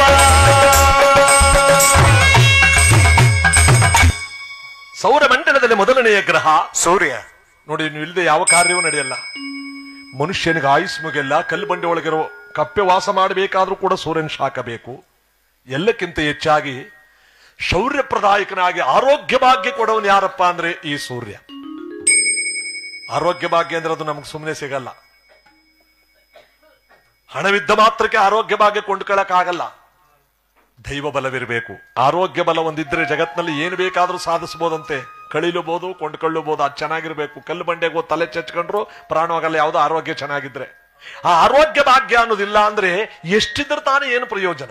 ಅದಕ್ಕೆ ನೋಡಿ, ಶೌರ್ಯಪ್ರದಾಯಕನಾಗಿ ಆರೋಗ್ಯ ಭಾಗ್ಯವನ್ನು ಕೊಡ್ತಕ್ಕಂಥ ಕಶ್ಯಪ ಮತ್ತು ಅದಿತಿಯ ಮಗನಾಗಿರ್ತಕ್ಕಂಥ ಈ ಸೂರ್ಯದೇವ, ಇವನನ್ನು ಭಕ್ತಿ ಭಾವದಿಂದ ನಾವು ಪೂಜೆ ಮಾಡಬೇಕಾದ್ರೆ ಇವನಿಗೆ ಇಷ್ಟವಾಗಿರ್ತಕ್ಕಂಥ ಕೆಂಪು ರೇಷ್ಮೆ ಬಟ್ಟೆ, ಕೆಂಪು ಹೂಗಳನ್ನು ಪೂಜೆಗಿಟ್ಟು ಪ್ರತಿ ಭಾನುವಾರ ಇವನ ಪರಮ ಪವಿತ್ರವಾಗಿರ್ತಕ್ಕಂಥ ಜೀವನದಲ್ಲಿ ಆರೋಗ್ಯ ಭಾಗ್ಯ ಸ್ಥೈರ್ಯಗಳನ್ನು ಕೊಡ್ತಕ್ಕಂಥ ಇವನಿಗೆ ಭಕ್ತಿಯಿಂದ ಪೂಜೆ ಮಾಡಿದ್ರೆ ಜನ್ಮರಾಶಿಯಿಂದ 3, 6, 10, 11 ಸ್ಥಾನದಲ್ಲಿದ್ದರೆ ಸಂತೋಷ, ಬಡ್ತಿ, ಉತ್ತಮ ಆರೋಗ್ಯ, ಕೀರ್ತಿ, ಗೌರವ, ಶತ್ರುನಾಶ. ನೋಡಿ, ಇವನಿಂದ ಅವಶ್ಯ ವಸ್ತುಗಳಿಂದ ಎಲ್ಲಾ ವಸ್ತುಗಳು ಬಂದು ಅಲ್ಲಿಗೆ ಸೇರ್ತವಂತೆ. ಎಲ್ಲಾ ಭಾಗ್ಯವೂ ಬರುತ್ತಂತೆ. ಜನ್ಮದಲ್ಲಿ 1, 2, 4, 5, 7, 8, 9, 12 ಮನೆಯಲ್ಲಿ ಇದ್ರೆ ಮಾತ್ರ ಇವನ ಶುಭದಾಯಕನಾಗಿರ್ತಾನೆ. ಇವನು ಶುಭದಾಯಕನಾಗಿರ್ಬೇಕಾದ್ರೆ ಇವನನ್ನು ಭಕ್ತಿಯಿಂದ ಪೂಜೆ ಮಾಡಬೇಕು. ಇವನಿಗೆ ಇಷ್ಟವಾಗಿರ್ತಕ್ಕಂಥ ಧಾನ್ಯ ಗೋಧಿ ಕಾಳು, ಸೂರ್ಯನಿಗೆ ಇಷ್ಟವಾಗಿರ್ತಕ್ಕಂಥ ಹರಳು, ಕೆಂಪು ಮಾಣಿಕ್ಯ. ಸೂರ್ಯನನ್ನು ಪೂಜೆ ಮಾಡದೇ ಇರತಕ್ಕಂಥ ಅವರು ಪರಶಿವನನ್ನು ಪೂಜೆ ಮಾಡಿದ್ರು ಕೂಡ ಸೂರ್ಯನನ್ನು ಪೂಜೆ ಮಾಡಿದಷ್ಟು ಪುಣ್ಯ. ಸೂರ್ಯನ ವಾಹನ ಒಂಟಿ ಚಕ್ರದ ರಥಕ್ಕೆ 7 ಕುದುರೆಗಳನ್ನು ಕಟ್ಟಿ ಸಂಚಾರ ಮಾಡ್ತಕ್ಕಂಥವನೇ ಸೂರ್ಯದೇವ. ಈ ಸೂರ್ಯನ ಭಕ್ತಿಯಿಂದ ಪೂಜೆ ಮಾಡಬೇಕು ಅಂದಾಗ ಅಲ್ಲಿ ವಿಕ್ರಮರಾಜನ ಆಸ್ಥಾನದಲ್ಲಿ ಇಲ್ಲಿ ಮಹಾನುಭಾವರಾಗಿರ್ತಕ್ಕಂಥ ನಮ್ಮ ಕುಟುಂಬದ ಮಾಸ್ತಮ್ಮ ಮತ್ತು ಶ್ರೀ ಮುದ್ದೇಗೌಡರ ಕುಟುಂಬ ವರ್ಗದ ಶಿವಲಿಂಗಮ್ಮ ಮತ್ತು ಶ್ರೀ ಶಿವಣ್ಣನವರು ಮತ್ತು ಮಕ್ಕಳು, ಹೆಣ್ಣು ಮಕ್ಕಳು, ಕುಟುಂಬ ವರ್ಗದವರು, ಮಕ್ಕಳು, ಬಂಧು ಬಳಗದವರ ನೆಂಟರಿಷ್ಟಗಳ ಸಮಕ್ಷಮದಲ್ಲಿ ಮಧ್ಯದಲ್ಲಿ ಇದೆಯಲ್ಲ ಅದಕ್ಕೊಂದಷ್ಟು ಪತ್ರ ಹಾಕಿ ಮಧ್ಯದಲ್ಲಿ ಗೋಧಿ ನೀವು ಹಾಕಿ. ಅವರಲ್ಲೇ ಪೂಜೆ ಮಾಡ್ತಾರೆ. ನೀವು ಹೂ ಹಾಕಿ, ಒಂದಷ್ಟು ಹೂ ಹಾಕಿ, ಅದೊಂದು ಬಟ್ಟೆ ಅಲ್ಲಿಗೆ ಹಾಕ್ಬಿಟ್ಟು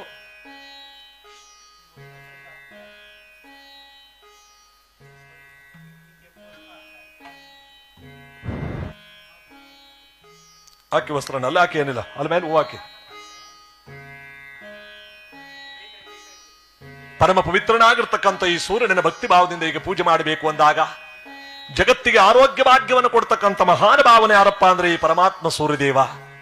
ಇವನಿಂದ ನಮಗೆಲ್ಲಾ ಸಕಲ ಭಾಗ್ಯಗಳು ಕೂಡ ದೊರಕಲಿ ಅಂತ ಈಗ ಎದ್ದು ನಿಂತು ನಾವೆಲ್ಲರೂ ಕೂಡ ಸ್ತೋತ್ರ ಮಾಡ್ತಾ, ಎಲ್ಲರೂ ಆಚಿಂದನೂ ಕೈ ಮುಗಿರಿ, ಸೂರ್ಯ ಸ್ತೋತ್ರ ಮಾಡ್ತಾ ಮಹಾಮಂಗಳಾರತಿ ಆಗುತ್ತೆ. ಸೂರ್ಯನಿಗೆ ಮಹಾಮಂಗಳಾರತಿ ಮಾಡಿ ಪುಷ್ಪಾರ್ಚನೆ ಮಾಡಿ.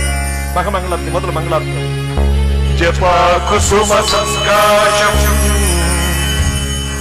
ಕಾಶಿತೇಯಂ ಮಹಾದ್ವಿತಿಂ ತಪೋರಿಂ ಸರ್ವಪಾಪಂ ಪ್ರಣತೋಸ್ಮಿ ದಿವಾಕರಂ ಪ್ರಣತೋಸ್ಮಿ ದಿವಾಕರಂ.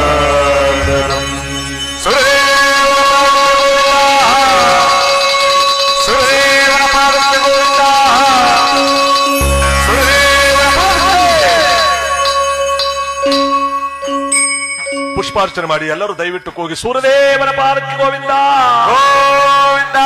ಯಾಕೆಂದ್ರೆ ಮೊದ್ಲೇ ಹೇಳಿದ್ದೀನಿ, ಆರೋಗ್ಯ ಭಾಗ್ಯ ಕೊಡವನೇ ಇವನು ಅಂತ. ಈ ಆರೋಗ್ಯ ಭಾಗ್ಯ ಅನ್ನೋ ಅಡಿಪಾಯವನ್ನು ಗಟ್ಟಿಯಾಗಿದ್ರೆ ಏನು ಬೇಕಾದ್ರೂ ಸಾಧಿಸಬಹುದು ಜಗತ್ನಲ್ಲಿ. ಅದಕ್ಕೆ ಆರೋಗ್ಯ ಭಾಗ್ಯ ಮುಖ್ಯ. ಪುಷ್ಪಾರ್ಚನೆ ಮಾಡಿ ದೇವರಿಗೆ.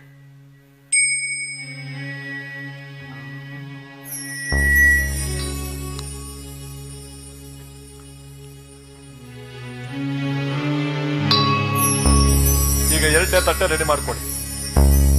ಚಂದಿರ ಬಲು ಸುಂದರ ಲಕುಮಿಯ ಸಸೋದರ ಆ ಕಡಲಲ್ಲಿ ಜನಿಸಿದ ರಜನೀಕರ ಚಂದಿರ ದಕ್ಷ ಬ್ರಹ್ಮನ ಜಾಮಾತ ಚಂದಿರ ಶಿವನ ಜಟೆಯ ನಿವಾಸ ಮಾಡಿ ಶಿವನಾದ ಚಂದ್ರಶೇಖರ ಚಂದಿರ ಚಂದಿರ ಚಂದ್ರ. ನೀವೆಲ್ಲ ಕೂತ್ಕೊಳ್ಳೋಣ, ಕೂತ್ಕೊಂಡೆ ಕೈ ಮುಗಿರಿ, ಏನ್ ತೊಂದರೆ ಇಲ್ಲ, ಇದ್ದೊಳ್ಬೇಕಾಗಿಲ್ಲ. ಚಂದ್ರ,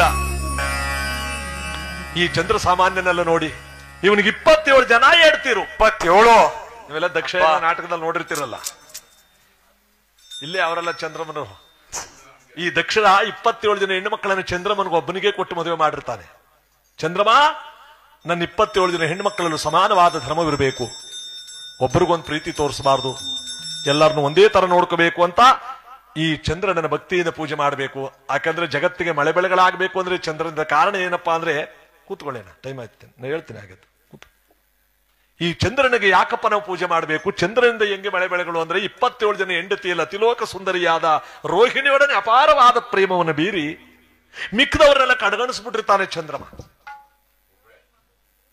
ಒಂದ್ಸಾರಿ ದಕ್ಷ ಬ್ರಹ್ಮ ನನ್ನ ಹಳಿಂದ್ರನು ಹೆಣ್ಮಕ್ಕಳನ್ನು ನೋಡ್ಕೊಂಬರೋಣ ಅಂತ ಸಹಮಿತ್ರನಾದ ಜಾಲಬ್ರಹ್ಮನ ಜೊತೆಗೂಡಿ ಬಂದಾಗ ರೋಹಿಣಿಯೊಡನೆ ಸರಸ ಸಲ್ಲಾಪಗಳನ್ನು ಆಡ್ತಿದ್ದಾನೆ ಚಂದ್ರಮ. ದೂರದಲ್ಲಿ ನೋಡಿದ ದಕ್ಷ ಬ್ರಹ್ಮ ಕುಪಿತನಾಗ್ತಾನೆ. ಎಲವೋ ಚಂದ್ರಮ, ನನ್ನ ಒಬ್ಬಳೇ ಮಗಳಿರುವಳೆಲ್ಲ ಉಳಿದ ಪುತ್ರಿಯರೆಲ್ಲ ಎಲ್ಲಿ?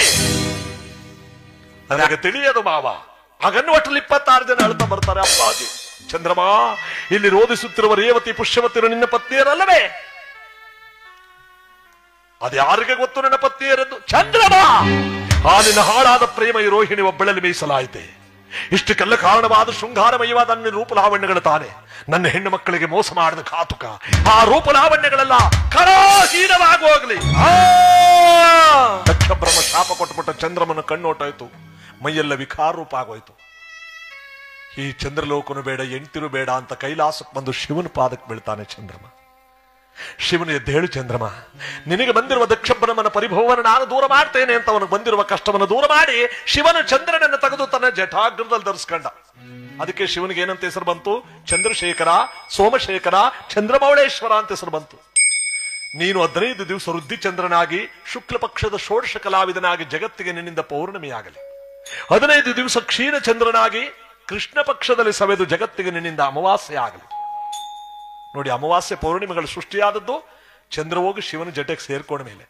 ಶಿವನ ಜಟೆಗೆ ಹೋಗಿ ಚಂದ್ರಮ ಸೇರಿದ ಮೇಲೆ 27 ಜನ ಹೆಂಡತಿಯರು ನೋಡಿ, ದಕ್ಷಯಜ್ಞದಲ್ಲಿ ಇನ್ನೂ ಮುಂದಕ್ಕಿದೆ. ಈ 27 ಜನ ಚಂದ್ರನ ಹೆಂಡತಿಯರು ಪುನಃ ಅಪ್ಪನ ಹತ್ರ ಹೋಗ್ತಾರೆ. ಅಪ್ಪ, ಚಂದ್ರ ಹೋಗಿ ಶಿವನ ಜಟೆಯನ್ನು ಸೇರ್ಕೊಂಡು ಜಗತ್ತನ್ನೇ ಬೆಳಗ್ತಿದ್ದಾನೆ, ನಮಗೆ ದಿಕ್ಕು ದೆಸೆ ಇಲ್ಲದಂತಾಯ್ತಲ್ಲಪ್ಪ. ಎದುರಬೇಡಿ ಹೆಣ್ಮಕ್ಕಳೇ, ನವಬ್ರಹ್ಮರುಗಳೆಲ್ಲ ದಿನಾಯಕನಾಗದಂತ ಈ ದಕ್ಷ ಬ್ರಹ್ಮ ಇನ್ನೂ ಇದ್ದಾನೆ.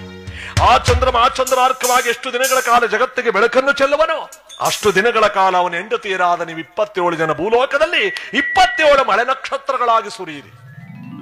ಈ 27 ಮಳೆಗಳಿದೆಯಲ್ಲ, ಇವರೆಲ್ಲ ಚಂದ್ರನ ಹೆಂಡತಿರು. ಅಶ್ವಿನಿ, ಭರಣಿ, ಕೃತಿಕಾ, ರೋಹಿಣ, ಮೃಗಶಿರ, ಆರಿದ್ರ, ಪುನರ್ಶ್ವ, ಪುಷ್ಯ, ಆಶ್ವಸ, ಮಕ, ಚಿತ್ತ, ಸ್ವಾತಿ, ವಿಶಾಖ, ಅನುರಾಧ, ಜ್ಯೇಷ್ಠ, ಮೂಲ, ಪುರುಷಾಢ, ಉತ್ತರಾಷಾಢ, ಶ್ರವಣ, ಧನಿಷ್ಠ, ಪೂರ್ವಭಾದ್ರಪದ, ಉತ್ತರ ಭಾದ್ರಪದ, ರೇವತಿ. ಮಿಸ್ಟೇಕ್ ಆಗಿರ್ಬೇಕು, ಅಡ್ಜಸ್ಟ್ ಮಾಡ್ಕೊಳ್ಳಿ. ಸರಿಯಾಗಿ ಈ 27 ಮಳೆಗಳಲ್ಲಿ ಇವತ್ತು ನಮ್ಮ ಹಳ್ಳಿ ಕಡೆ ಹೇಳ್ತಾರೆ, ಏನಣ್ಣ ರೋಣಿ ಮಳೆ ಹೊಡೆದದ್ದು ಮುಂಗಾರ್ಲಿ. ರೋಣಿ ಮಳೆ ಹೊಡೆದ್ಬಿಟ್ರೆ ಏನು ಮಾಡಗಲ್ಲ, ಎಲ್ಲ ಹೊತ್ಕೊಂಡು ಹೋಯ್ತಲ್ಲ, ರೋಣಿ ಒಬ್ಬನೆಲ್ಲ ಕೊತ್ಕೊಂಡು ಹೊಟ್ಟೈತೆ ಅಂತ. ಯಾಕಂದ್ರೆ ಜಗತ್ತಿಗೆ ಮಳೆ ಬೆಳೆಗಳಾಗ್ಲಿಲ್ಲ ಅಂದ್ರೆ ರೈತನ ಪರಿಸ್ಥಿತಿ ಏನಾಗುತ್ತೆ? ಪ್ರಧಾನಮಂತ್ರಿ ಸುಖವಾಗಿರ್ತಾನೆ ಅಂದ್ರು ರೈತ ಇಲ್ಲಿ ನಗನಾಗ್ತಾ ಇದ್ರೆ, ರೈತನ ಮುಖದಲ್ಲಿ ನಗು ಇರಬೇಕು ಅಂದ್ರೆ ಜಗತ್ತಿಗೆ ಮಳೆ ಬೇಕು, ಬೆಳೆ ಬೇಕು. ಅದಕ್ಕೆ ಈ ರೈತನಿಗೆ ಮಳೆ ಬೆಳೆಗಳು ಬೇಕು ಅಂದ್ರೆ ನಾವು ಆ ಮಳೆಗಳನ್ನು ಪೂಜೆ ಮಾಡೋದಕ್ಕಿಂತ ಚಂದ್ರನನ್ನು ಪೂಜೆ ಮಾಡಿದ್ರೆ ಅವನ ಹೆಂಡತಿ ಅಂದ್ರೆ ಜಗತ್ತಿಗೆ ಸುಭಿಕ್ಷ. ಯಾಕಂದ್ರೆ ಸಸ್ಯ ರಾಜ ಅಂತ ಇವನಿಗೆ ಇನ್ನೊಂದು ಹೆಸರು. ತಂಪಾಗಿರ್ತಕ್ಕಂಥ ಅವನು, ಜೊತೆಗೆ ರೈತ ಮಿತ್ರ ಅಂತ ಕರೀತಾರೆ ಇವನನ್ನ.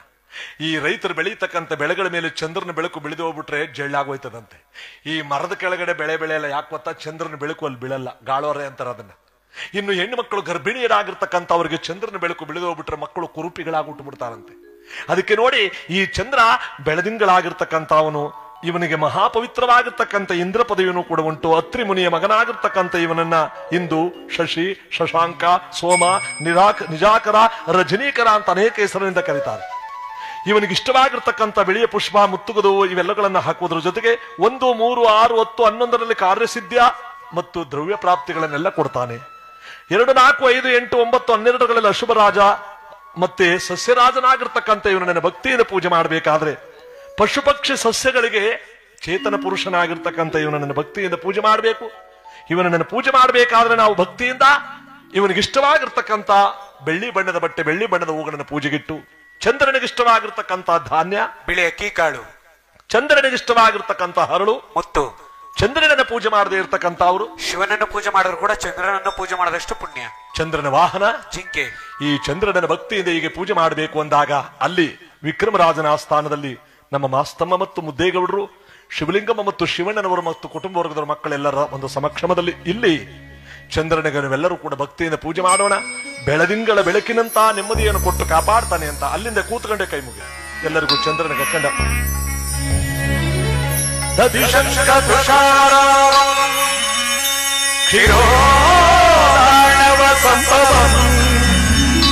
ನಮಾಮಿ ಶಶಿನಂ ಸೋಮಂ ಶಂಭೋರ್ಮಕುಟಭೂಷಣಂ.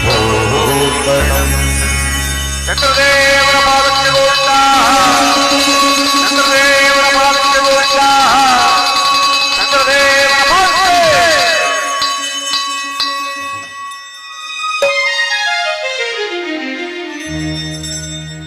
ತೆಗೆದುಬಿಡಿ ಆತ. ಮೂರನೇ ಗ್ರಹವು ಮಂಗಳ ಗ್ರಹವು, ಸರ್ವ ಮಂಗಳ ರೂಪನು.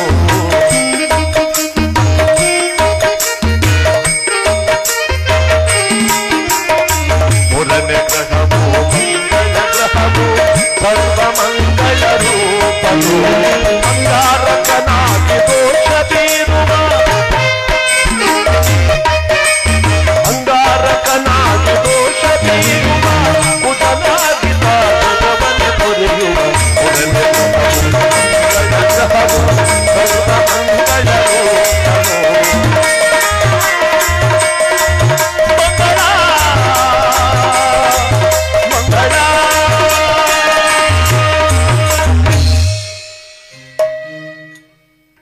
ಇವನೆಷ್ಟು ಕ್ರೂರ ನೋಡಿ, ಹೆಸರು ಮಾತ್ರ ಮಂಗಳ.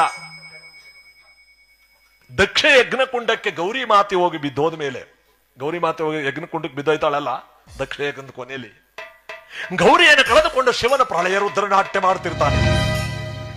ಆ ಗೌರಿಯನ್ನು ಕಳೆದುಕೊಂಡು ಶಿವನ ಪ್ರಳಯ ರುದ್ರನಾಟ್ಯ ಮಾಡುವಾಗ ಶಿವನ ಜಠೆಯಿಂದ ವೀರಭದ್ರೇಶ್ವರ ಹುಟ್ಟುತ್ತಾನೆ ದಕ್ಷನ ಸಂಹಾರಕ್ಕಾಗಿ. ಆ ವೀರಭದ್ರ ಹುಟ್ಟಿದ ಮರುಕ್ಷಣವೇ ಶಿವನ ಹಣೆಯಿಂದ ಒಂದು ತೊಟ್ಟು ಬೆವರು ಹಾರಿ ಕೆಳಕ್ ಬೀಳುತ್ತೆ ಭೂಮಿಗೆ. ಪ್ರಳಯ ನಾಟ್ಯವನ್ನು ಮಾಡುವಾಗ ಆ ಒಂದು ತೊಟ್ಟು ಬೆವರು ಭೂಮಿಗೆ ಬಿತ್ತಲ್ಲ, ಭೂಮಿಗೆ ಆ ಬೆವರು ಸೋಕದ ಕೂಡಲೇ ಆ ಬೆವರಿನಿಂದ ಹುಟ್ಟಿದವನೇ ಈ ಮಂಗಳ. ಅದಕ್ಕೆ ಇವನಿಗೆ ಭೂಮಿ ಕುಮಾರ, ಕುಜ, ಅಂಗಾರಕ, ಮಂಗಳ, ಅವನಯ ಅಂತ ಅನೇಕ ಹೆಸರು. ಹುಟ್ಟುವಾಗ ಹೆಣ್ಣುಮಕ್ಕಳು ಕುಜದೋಷ ಇದ್ರೆ ಕುಜದೋಷ ಇರೋ ಗಂಡನ್ನೇ ತಂದು ಮದುವೆ ಮಾಡಬೇಕು. ಇಲ್ಲ ಹೆಂಡತಿ ಸತ್ತೋಗ್ತಾಳೆ, ಇಲ್ಲ ಗಂಡ ಸತ್ತೋಗ್ತಾನೆ, ಹೊಂದಾಣಿಕೆ ಆಗಲ್ಲ ಇವ್ರಿಗೆ. ಇದಕ್ಕೆ ಶಾಸ್ತ್ರ ಸರ್ ಬರಲಿಲ್ಲ ಅಂತ ಮದುವೆನೇ ಬಿಟ್ಬಿಡ್ತಾರೆ. ಆದ್ರೆ ಮಂಗಳನನ್ನು ಒಲಿಸ್ಕೊಂಡ್ಬಿಟ್ರೆ ಮಂಗಳ ಪ್ರದಾಯಕನಾಗಿರ್ತಾನಂತೆ. ಯಾಕೆಂದ್ರೆ 12 ಮನೆಗಳಲ್ಲಿ 9 ಮನೆ ಕೆಟ್ಟದ್ದನ್ನೇ ಮಾಡ್ತಿರ್ತಾನೆ, 3 ಮನೇಲಿ ಒಳ್ಳೇದು ಮಾಡ್ತಿರ್ತಾನಂತೆ. ಅಂಗಾರಕ ದೋಷ ಅಂದ್ರೆ ಹಿಂದೆ ರಾಮಾಯಣದಲ್ಲಿ ಶ್ರೀರಾಮಚಂದ್ರನಿಗಿತ್ತಂತೆ ಈ ದೋಷ. ರಾಮ 14 ವರ್ಷ ವನವಾಸಕ್ಕೆ ಹೋದ. ನಾವು ನೀವು ಯಾವ ಲೆಕ್ಕ?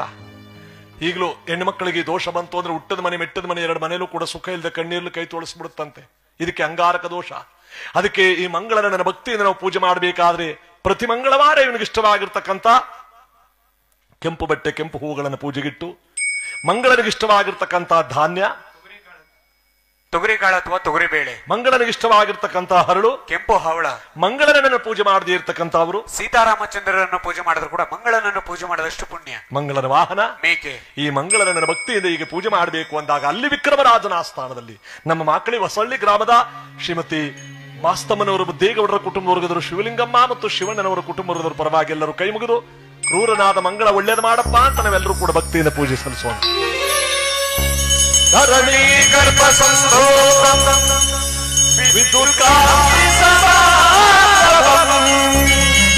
ಕುಮಾರಂ ಶಕ್ತಿ ಅಸ್ತಂಚ ತನ್ಮಂಗಳಂ ಪ್ರಣಮಾಮ್ಯಹಂ ತನ್ಮಂಗಳಂ ಪ್ರಣಮಾಮ್ಯಹಂ.